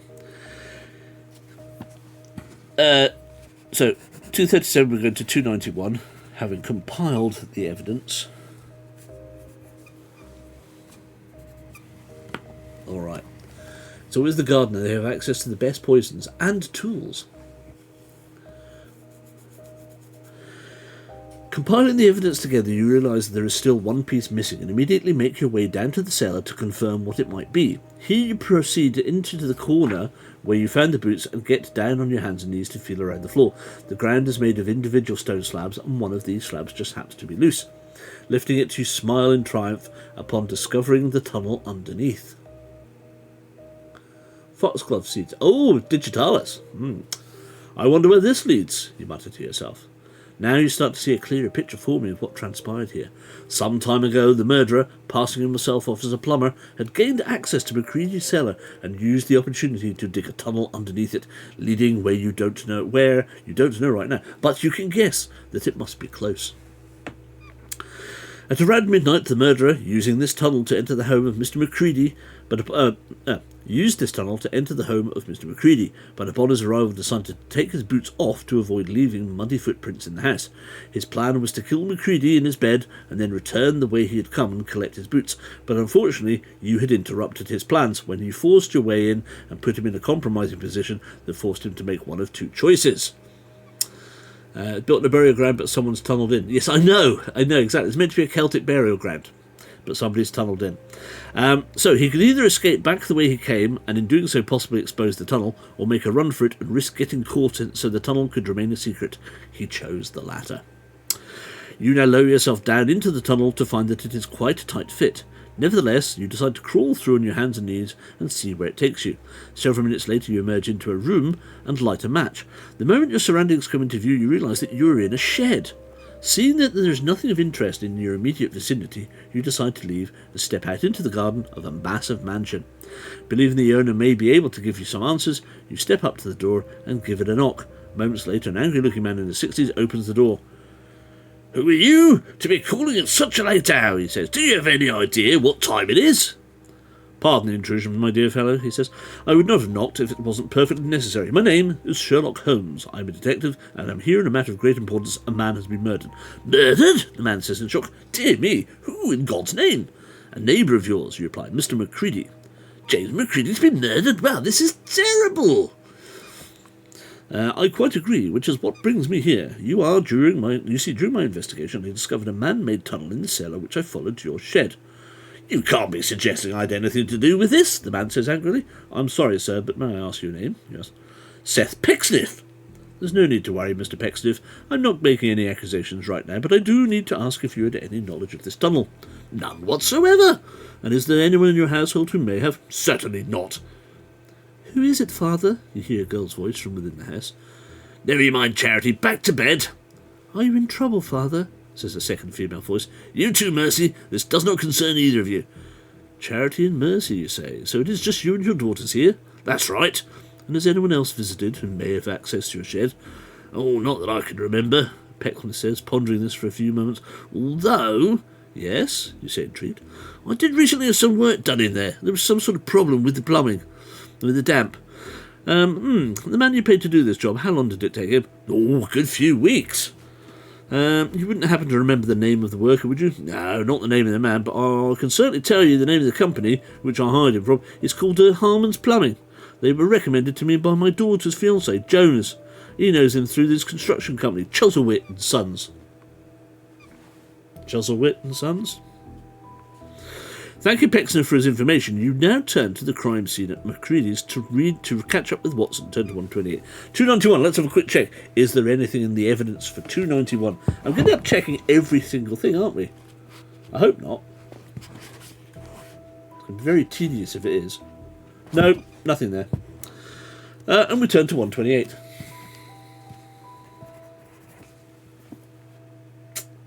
All right. We like to mention the shed immediately blow up because of petrol. Martin Chuzzlewit. One would assume that it is, yes. Mr. Chuzzlewit and the Son.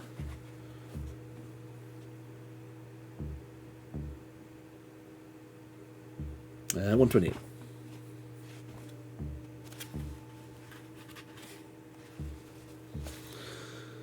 Chuffy.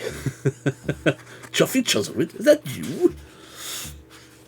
Dear Lord. Right, 128. From the journals of Dr. John Watson. I was waiting some time before Holmes finally returned to the house, and upon his arrival he told me the details of what he'd learned so far. The man whom I had chased had entered the house using a tunnel in the cellar, a passage which led Holmes to the shed of another man called Seth Pecksniff, who lived in the outskirts of this land. Apparently Pecksniff had no knowledge of this tunnel, and believed it had been dug out by a man posing as a worker for the company Harmon Plumbing. The same company has also been responsible for maintenance work in McCready's cellar. Later that morning we returned to Baker Street and began a few hours of intensive research. We came to the conclusion that our next stop should be the offices of the construction company Chuzzlewit and Son. The company that not only recommended Harmon Plumbing to Mr. Pecksniff, but as we had learned from reading Holmes' extensive archive, actually owned them too. It was during this time that Holmes came across a job vacancy printed on the company in today's paper, calling for people with little or no experience to fill a manual labour position. Upon seeing this, Holmes made the suggestion that he go there, in disguise, and pretend to apply for this job in the hopes that he may uncover more to this plot. "And while you do this, what should I do?" I asked. "While my charade to investigate the offices by day is merely part one of my plan. Part two will require a breaking and entering scenario which calls for the services of a specialist who has recently come into my employ. His name is Jack Dawkins." "Wait a minute, did you say Dawkins?" "Yes, is that name familiar to you?" "No, I thought for a moment I had a patient once by that name, but I think it was Dawson, not Dawkins." "Well, thank you for sharing that with me, Watson. You will find him in the East District in a suburb called Saffron Hill. Here is a picture, a rather crude portrait, I know, but believe me, you will know him when you find him." Turn to 361. Well, off to find the old Artful Dodger then, are we? Your Holmes sounds like Noel Coward, dear boy. My Holmes is my Holmes. My Watson is my Watson. Why does Watson sound like Michael Parkinson? I don't know, it's just voices, mate. It's just voices. I just remember Keith Allen shouting that in the BBC version. When does Kermit the Frog turn up? It's just for my head so I can differentiate between different people. If you don't like it, sorry. It's the best I can do. It's that of the luscious Leela. 361. You are now Watson. Tutorial. Treatments and healing people. When playing as Watson, from time to time you'll come across people with ailments that need healing. To help them, you will be required to have specific medicines or medical compounds. You will find these in a number of indoor locations and in your own lab. You'll know when you find him because you'll find him with his hand in your pocket. Exactly. When you find them, you must record them on the medical wound and treatment compound section of your adventure sheet, and when you use them, you must deduct them from there also. Watson's intuitions. At certain times during your adventure, Watson may be able to use his intuition to find medical supplies. I wasn't dissing the voice, I was referencing Muppets Christmas Carol. No, I know. I don't mind anyway. Make observations or find opportunities elusive to him that do not appear in the passage. In the same way as using Holmes's deductions, you may turn to the back of the book to the section titled Watson's Intuitions. Under this you will find a long list of short paragraphs with a numbering beside each one. By scanning the list and finding the number of the passage you are currently on, you will see if there are any corresponding clues or opportunities that you can act on. You can only do this after you have read the whole passageway, but if an action should occur towards the end of a passage, you can look at your intuitions first. For example, if you come to a fight or chase at the end of a passage, an opportunity in your intuitions may aid you with this. Some of the clues or opportunities will be instantly accessible, but some may require you to have particular SAE, evidence, or COE to be able to read them. These clues will be written backwards so you don't accidentally sight read them before you are meant to, just like Holmes. After leaving Baker Street, you hail a cab and then make your way to Saffron Hill in the East District. A short while before your expected arrival, the cabbie stops abruptly, telling you that you will have to walk the rest of the way. You understand why, given that Saffron Hill is notorious for its pickpockets and cutthroats, and leaving the cab you pay the driver and start walking towards your destination. A little while into your journey, you see a thin man standing in his doorstep shouting frantically, "Help! Help! I need a doctor! Does anyone know where I can find a doctor?" Do you wish to go to help him, or do you decide to press on? Now then, do we have any intuition on 361? As in, don't go, it's a trap. Watson's intuition, 3, 6, no. Okay. Intuition, that's about 100 years too early. Lynx won't be born for a while yet. It's very true. So, are we going to help the man or press on? H to help. O to carry on my wayward son,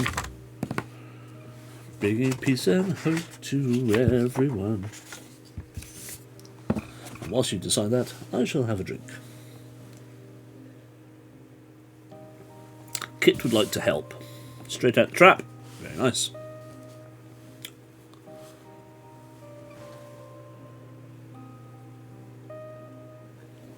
Lamb Farm was all up for helping the poor chap. Quite right too.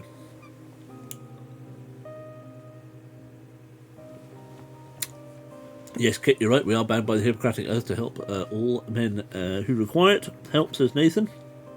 Help, says Steve Barrett. Help! We need somebody. Help! Not just anybody. Help! I need somebody. Help! Pete, I'm a bit toppy. Pete, I'm a bit bottomy. Shut up, Jackie.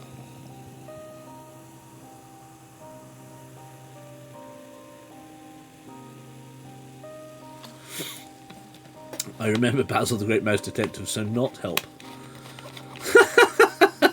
What was wrong with Basil the Great Mouse Detective?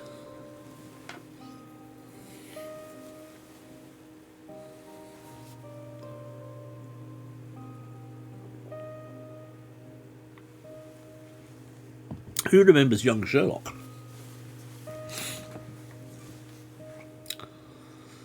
Whenever I hear help now, my brain edits it in Steve's voice. Really?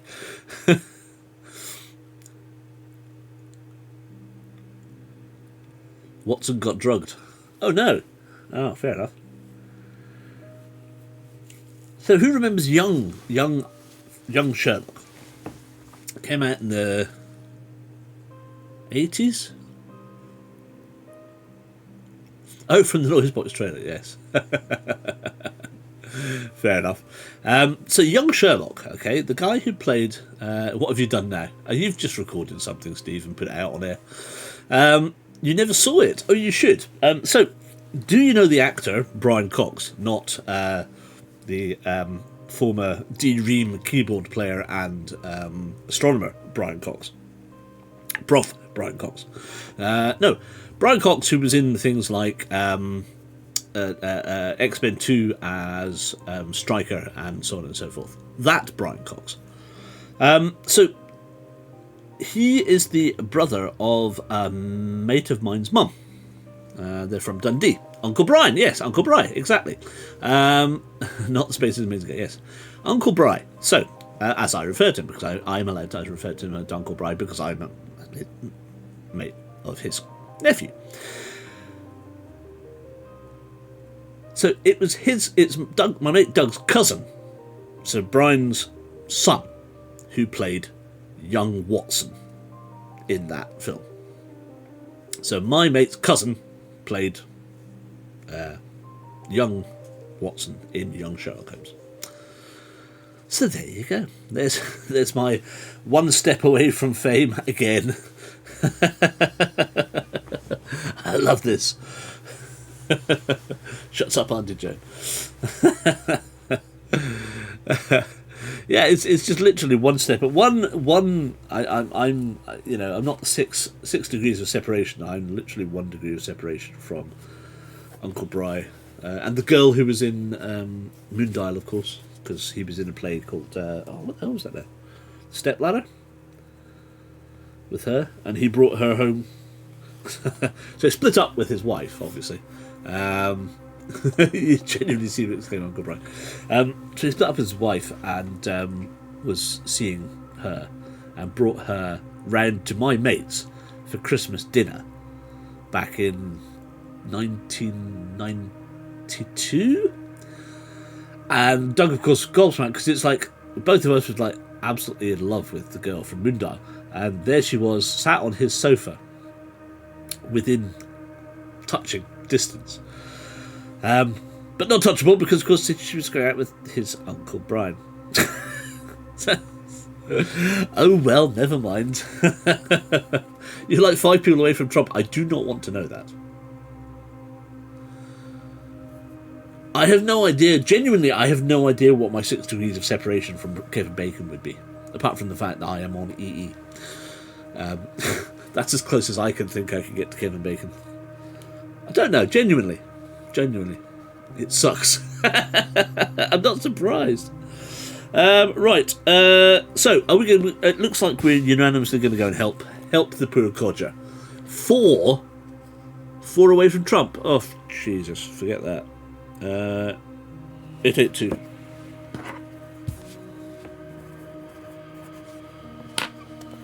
Two away from Bowie. Oh, nice. That's cool.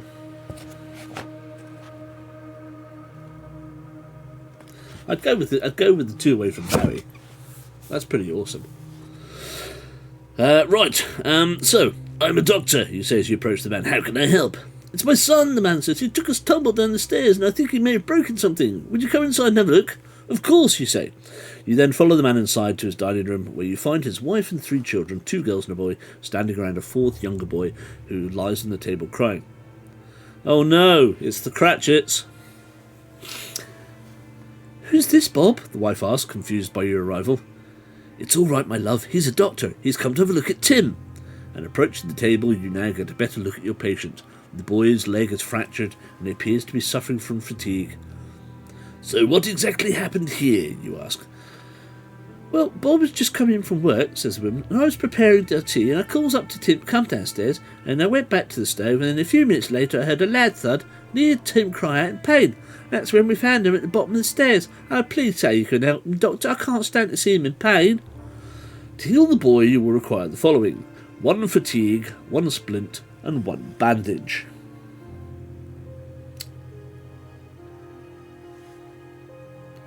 If you have these and wish to help the boy, mark them off and turn to 714. If not, make your apologies and leave. Right, so let's go and have a look and see if we can find any. It's Kermit. Brian Cox's degrees of separation from Kevin Bacon, I'd wager. There's your link. Brian Cox's 0 degrees of separation.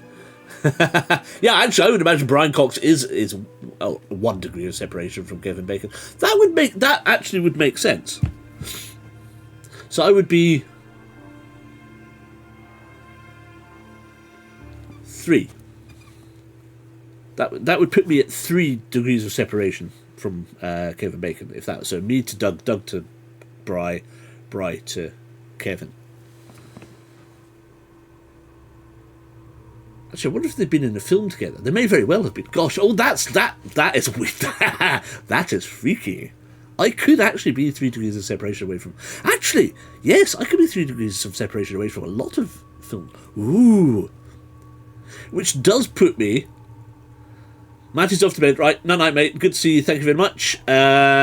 Take care, and we'll see you next week, possibly. That puts me 1 degree... That puts me the same degrees of separation away from Hugh Jackman, which is also cool. I am 1 degree of separation. I'm 1... I think you know more. I think you know more. I know. No, I know. Well, I am 1 degree of separation from James McAvoy, because Jason goes to the Glasgow Conservatoire and met James McAvoy in the corridor. So I'm 1 degree of separation from James McAvoy, which probably puts me 2 degrees of separation from Kevin Bacon. Potentially. If James McAvoy and Kevin Bacon have worked together. Ooh, see, this is great. So when Jason becomes famous, I will be 1 degree away from... I could only be 1 degree away from Kevin Bacon at that point. That would be cool. That is weirdly cool. And by association, you would only be 1 step further away from that through me. So there you go. There you go. John Hurt must have worked with Kevin. Oh, I'm sure he did. Gosh, imagine being that close to John Hurt. That's cool.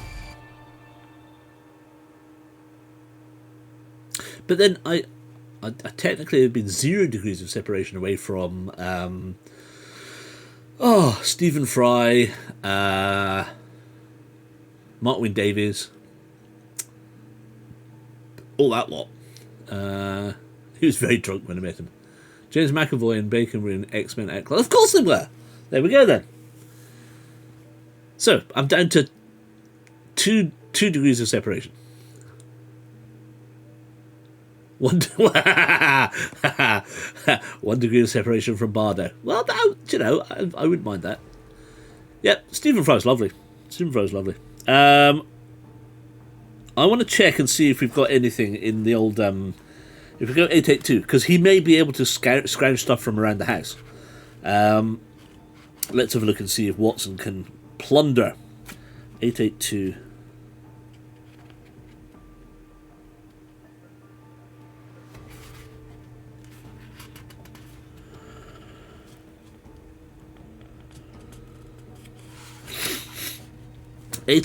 Okay. You ask the man if you can have a look around his house for items you can use as medical components, and he is more than happy to oblige. You find a few useful items, add 1 alcohol and 1 bandage to your medical supplies. So 1 bandage, 1 alcohol. But we still need a splint, a fatigue as well, don't we? Yeah. So we've got a bandage. But we've got nothing else right now. So, we are going to have to make our apologies and leave and turn to 245, I'm afraid.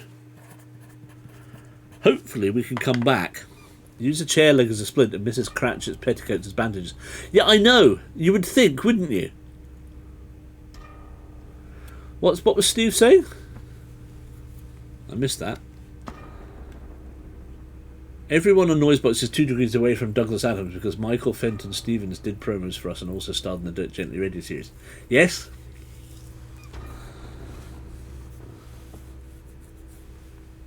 That's very true, yeah.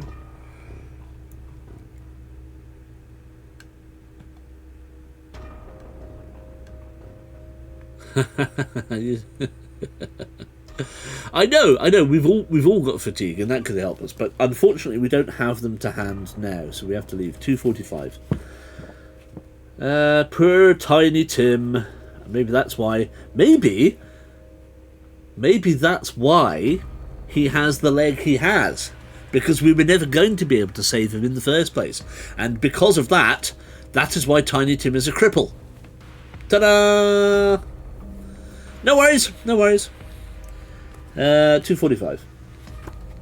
So the chances are we were never ever going to be able to heal him anyway.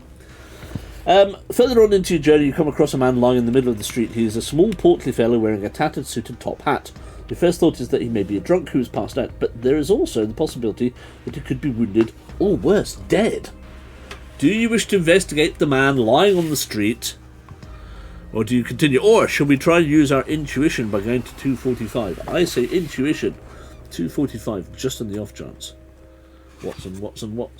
2:45. 2:45. Nope, nothing there. Okay. So it is quite literally investigate the man lying in the street or continue on. So I to investigate, C to continue.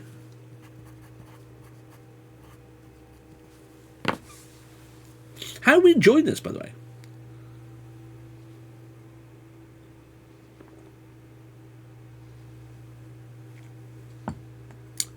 You know that blood test they discovered for Emmy? The guy who diagnosed was the head on that.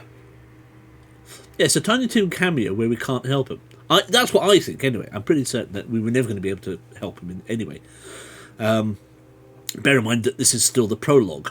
Possibly in future, but for right now, I don't believe so. I don't believe so. Is it still playing? Yes, it is. I like it. I'm enjoying this. I knew I would. I think it's going to be a long slog. Put it that way. We've got a lot of work and a lot of puzzles to get through. So we're just going to have to take that opportunity. Mazebug's going. I to investigate, of course. So that's one for investigate and nothing for anything else. Oh, it coming up to 2 hours. Okay. It's good fun. I'm pleased. There's a lot of dynamic to it. Investigate. Where's the soothsayer? Whoa, and thrice whoa. Nathan's investigating. Lumpham's investigating. Steve's investigating. That's Steve B. Steve, our very own Steve's. It's not that prologue. No, not that prologue. It's the prologue, not the prologue.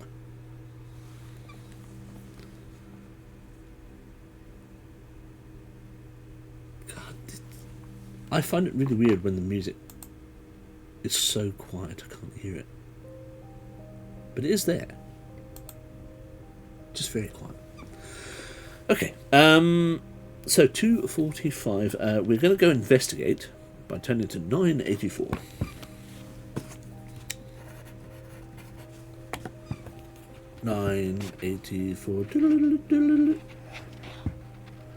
Sex crimes. Sex crimes of 984. 983, 84. It's very spacey. Well, so this is called reading music, thriller, mystery book, suspense, atmospheric, dark, Agatha Christie, Hitchcock.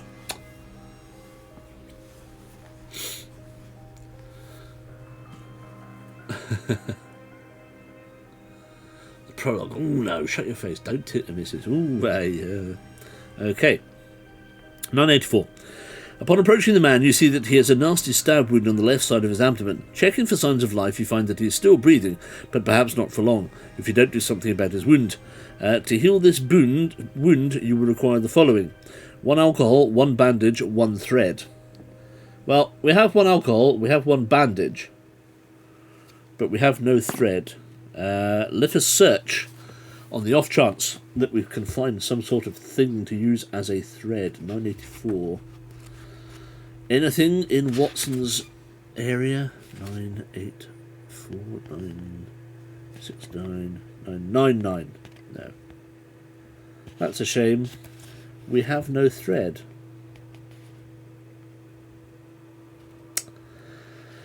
And thus another man. Can we rip a bit of the bandage to make a thread?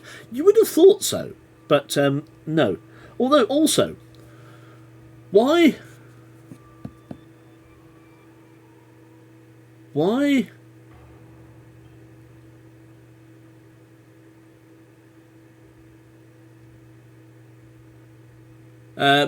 lying in the street.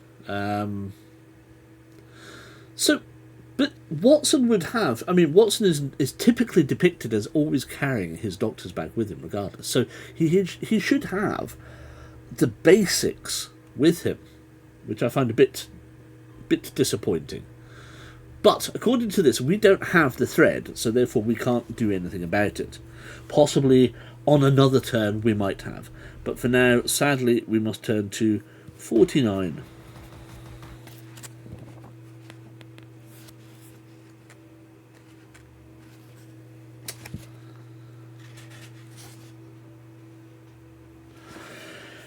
You finally come to Saffron Hill and begin to show the picture around that Holmes has given you. As luck would have it, Mr. Dawkins seems to be quite well known around these parts, and more than a few people are happy enough to point you towards some of his haunts. Why do we need a thread anyway? Can't we just tie the bandage on? I know. Well, presumably the idea is to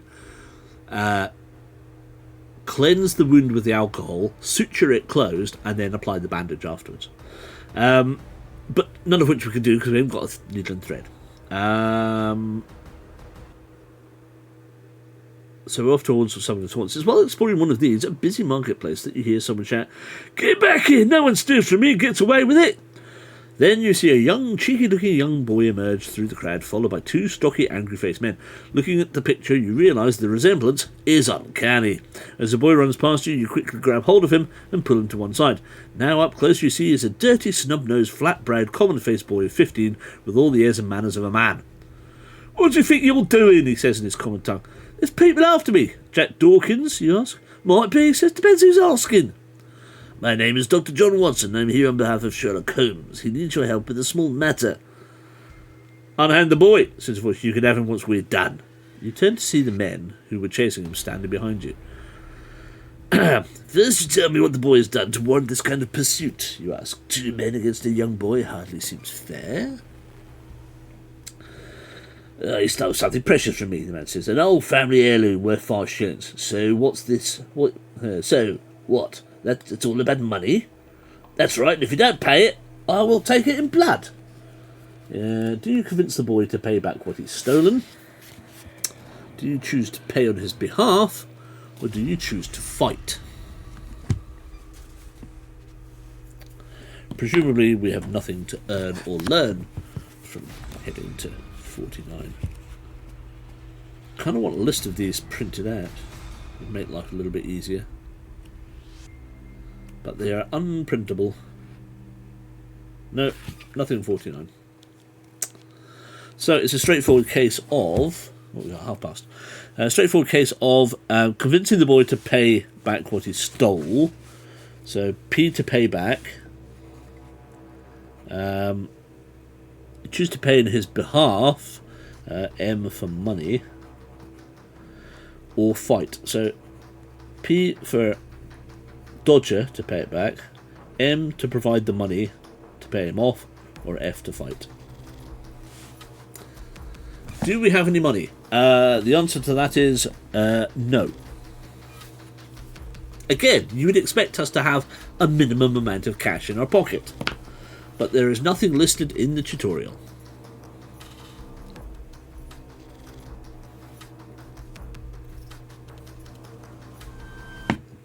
He's going to try and go with money that we don't have. Kit's going with force the little pug to pay. Steve wants to fight. Nathan is going to go with force the pug to pay. Pardon me. Did we miss a character sheet somewhere? No, it's not. This is the prologue adventure sheet, and there is nothing. There is nothing on it, and there is nothing in the documentation, the blurb, to start off with. Mr. Weibenstein, our very own Steve B, would like to pugil him. Lamfarm's going to try and go for money, of which we don't have any. I mean, he may turn around and say that Watson has some, but I doubt it. Based on the way things have been going to date.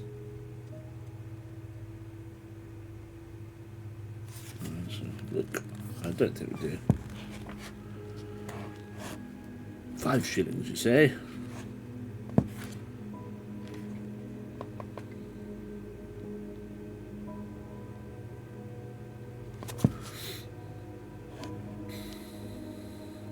You can do, but it says you just deduct it. But we don't actually have any money on our sheet, so it's just the same as we don't have the splint, the thread, or the fatigue. So I can't do anything to help Tiny Tim. I can't do anything to help the man in the street. Therefore, I can't pay money out for money I don't have. So let's go with P, which is the convince the boy to pay back what he stole. 10 to 762. This could be an unmitigated disaster of an answer, but you never know. The book is so big. Although not as big as Isles and Torment, Jesus.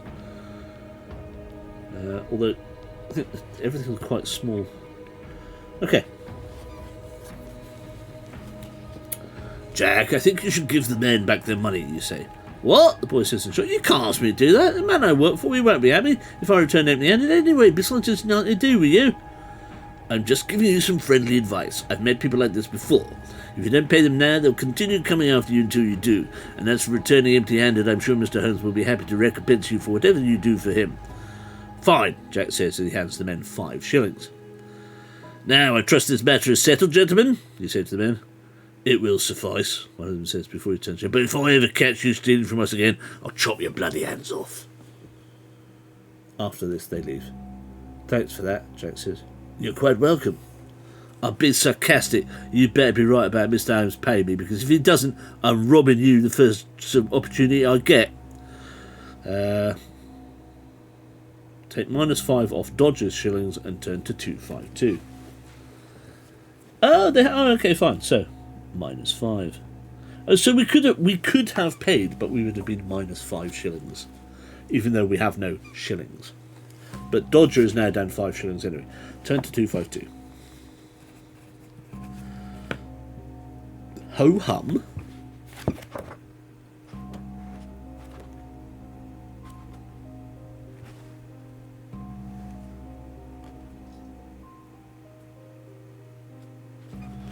Okay.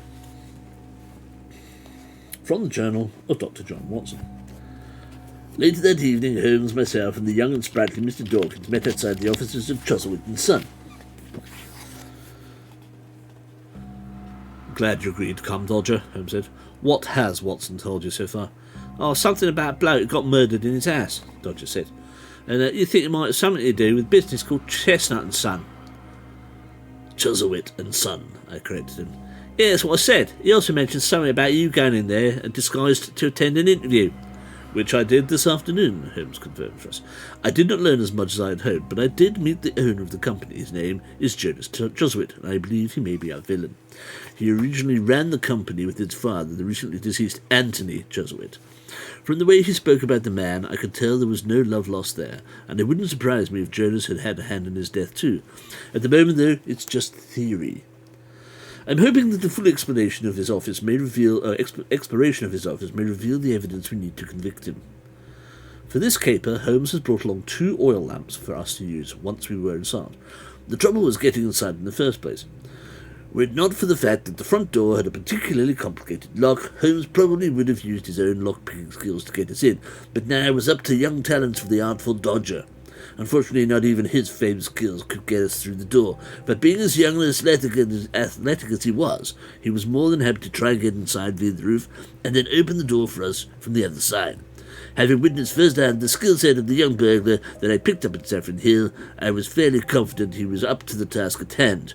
The thing I wasn't sure about was whether he could completely be trusted.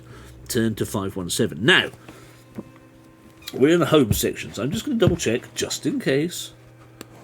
517. No, not Holmes. Watson. That's it. 551. No, nothing in Watson. Anything in Dodger.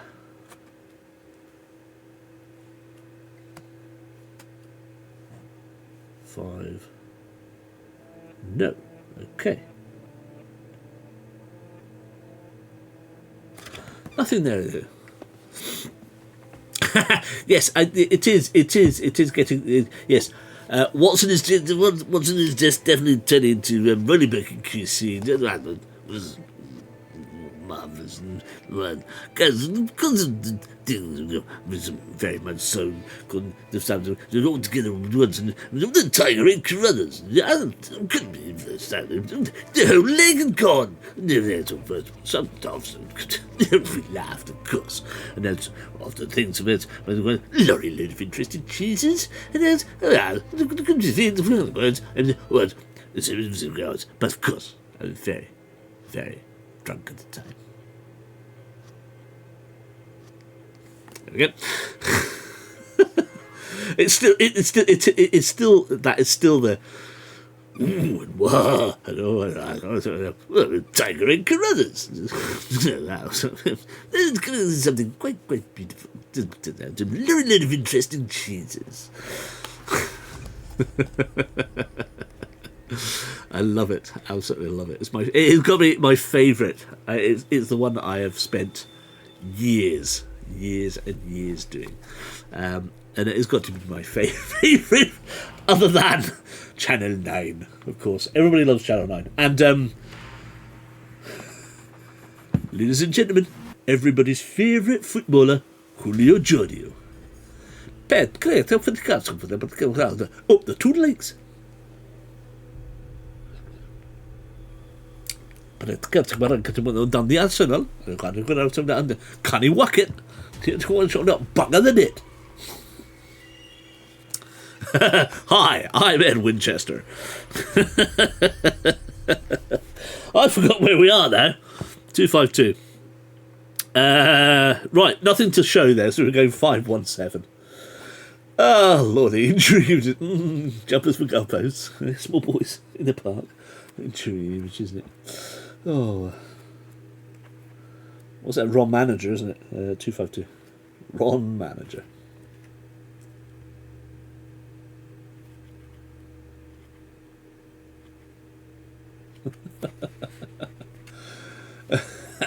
And brilliant stab, yes. Bloody rubbish. Ah, fantastic. Fantastic. Oh, hold on, no. Where am I going? Oh, 517. Jesus Christ. That's why I'm written it down. 517. I thought I was going far up into the book and then realised I wasn't. I was looking at the wrong thing. 517. Ridiculous. I don't like it when you come across tables halfway through and think, oh no, is that for us? Don't have to do tables right now. Ha ha! Turkey, if it's so bloody good, why do we only have it once a bloody year? Beware the Northern Sketch. It was pretty funny. Yes. Oh, lordy. Right. You are now Dodger. Tutorial. Dodger's opportunities. Let's make lots of money. At certain times during an adventure, Dodger may be able to use his keen eyes to find opportunities to steal, make observations, or uncover other opportunities exclusive to him that do not appear in the passage. In the same way as using Holmes' deduction, you must turn to the back of the book, etc., etc. And this you'll find a long list of short paragraphs.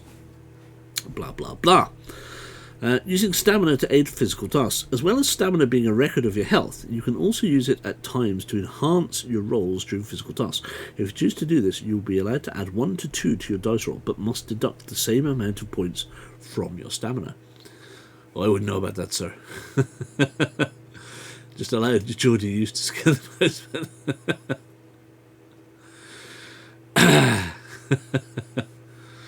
I've got 2 tickets to Tina Turner, Ted. Do you like the music of Tina Turner? I wouldn't know about that, sir. No, quite right, quite right. Where was I? Yes, you must deduct the same amount of points from your stamina. You will be told when this option is available. Right, let's have a look at Dodger then. So, looking around at the surrounding area, you consider the best way to get to the rooftop. The first possibility you see is some scaffolding on the side of a building that you could attempt to climb. This would be the quickest way, but it would certainly require a great deal of stamina and could be dangerous. Whilst considering this option, you notice a man leaving his house to put rubbish out onto the street and see a new possibility. Not only has he left his door wide open, but his back is facing you. If you could sneak past him, you could enter his house and attempt to get to the roof from there. The trouble is that you don't know what to expect when you get inside, and if you get caught, you could end up spending the night in the cell. Make your decision carefully, because Holmes is counting on you. Be honest, these earrings don't go, do they? With your bum that big? No. No offence. No offence. Your armpits do smell a lot, do they not, sir? Good eye. No, it's not. Can't do it. Can't do it. Not going to do it. Not going to try it. Nope.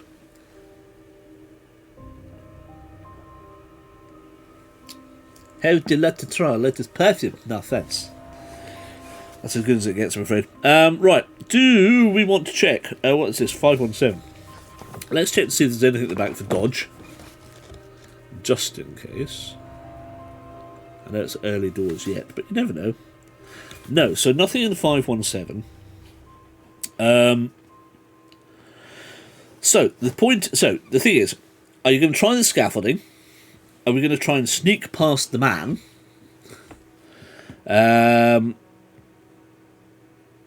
Which requires us to roll dice 3 times and try not to roll a 1. If we succeed, we turn to 734. If we fail, however, the man sees you and you decide to make yourself scarce and try the scaffolding anyway. Bear in mind that Dodger begins with a pair of soft shoes in his inventory. Does he now? Dodger, it doesn't say. For a breakdown of what all items do, turn to front. Soft shoes. These will allow you to ignore a 1 if it is rolled in a stealth roll. You can only use these 3 times. Okay. But surely that doesn't count. Climb the scaffolding, says Lampfan. Sneak. Sneak in. Okay. So, as for scaffolding, you kind of... Oh, that's ridiculous. So, right, C to climb, S to sneak. There we are. So, I'm going to go... Lampfan, I'm going to put you down as a C to climb. Into selector. Kit would like to sneak. Steve B would like to sneak. Mr. Vibrant saying, give me the old soft shoe. Right, okay. Sneaky for you.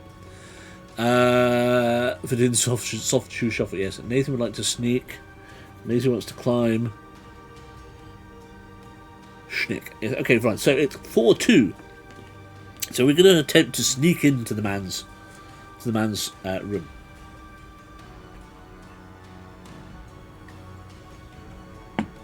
And I think that's where we should leave it tonight. We should leave it there and attempt to sneak in next week. Whoa. Cliffhanger. Danger noodle. So there we go. That's what we're doing. We shall leave it on that cliffhanger for tonight. I know it's quarter to midnight, but let's sneaky. Let's take this one step at a time. It's a lot to absorb, and I think it's probably best if we just gently work our way to it, because I think if we try that, I don't want to get involved in a massive thing that might take another 15 minutes to get through. Let's start with that next week. So there we go. So what do you think so far? I quite like it. I think it'll get better. I'm enjoying the story though. Good. I think it'll get better the further in we get. Why is my screen fucked again? Come on, you. Pull it back. There we go. Thank you. One step at a time. Punch, punch. Sorry, I've come over. All Michael Ball.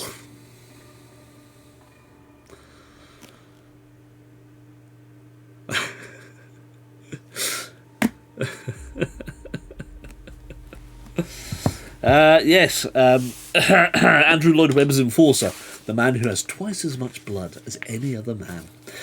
Rubbish story, it's always my answer to that question. Rubbish! What do you think of it so far? Rubbish! No, well, you're allowed. You're allowed to have your opinions.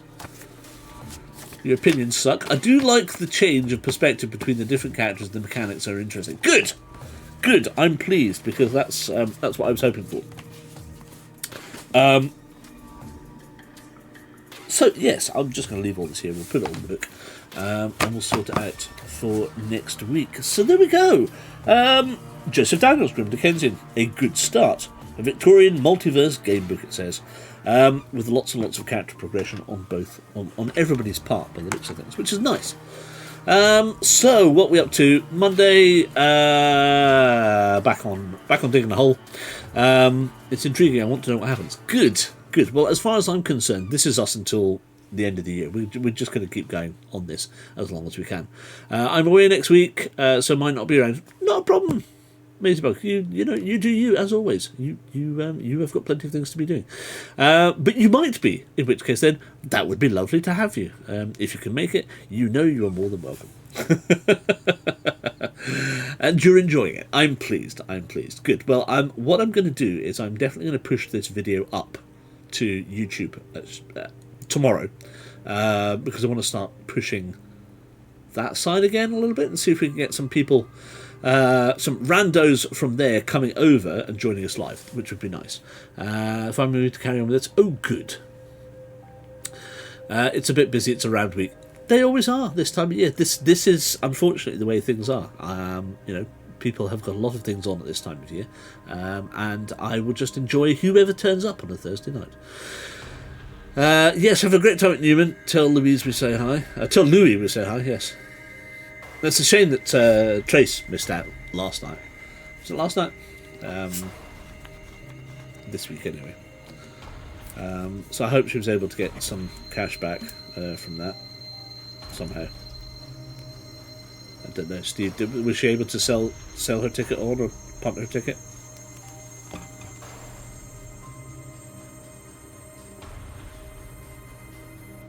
So you're meeting up with Louis then, are you, Maisie?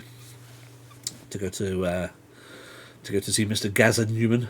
I hope you've got a large bucket of water with you. I might have a bucket of water sorted for you by next time you come back. I keep meaning to get that sorted. Could have seen Gaza on Tuesday, but you know, life, yeah. It is horrendously shit. Good, I'm pleased. We'll say hi to Louis for us as well, and tell him we're asking for him. But yeah, there we go. Let us know what you're up to over the next few days. Tell me how your weekends go on Monday if you don't see you then. If I don't speak to you before then. Have a great few days and look after yourselves. That's the way we go. Sharon the Travel Lodge. Yeah. Glasgow is too far away. I know. Says the man who's through there every Sunday. I think you're meeting Alison too. Ooh, he's doing the introductions now, is he? Well, there's the thing. Very nice, very nice. Good. Well, I hope it all goes wonderfully well for you all. I'm going to go and let you guys get on, because as I said, that's now 10 to midnight. It's Thursday. I no doubt you'll all busy weekends and days ahead of you. So have a fantastic time, look after each other, and we'll see you next week. Do join us. If you see me post anything about today, like the fact I'm going to put a video in that, please do give it a wee forward. You know, if you could quote or retweet or reskeet it wherever you see it, I would appreciate it very much.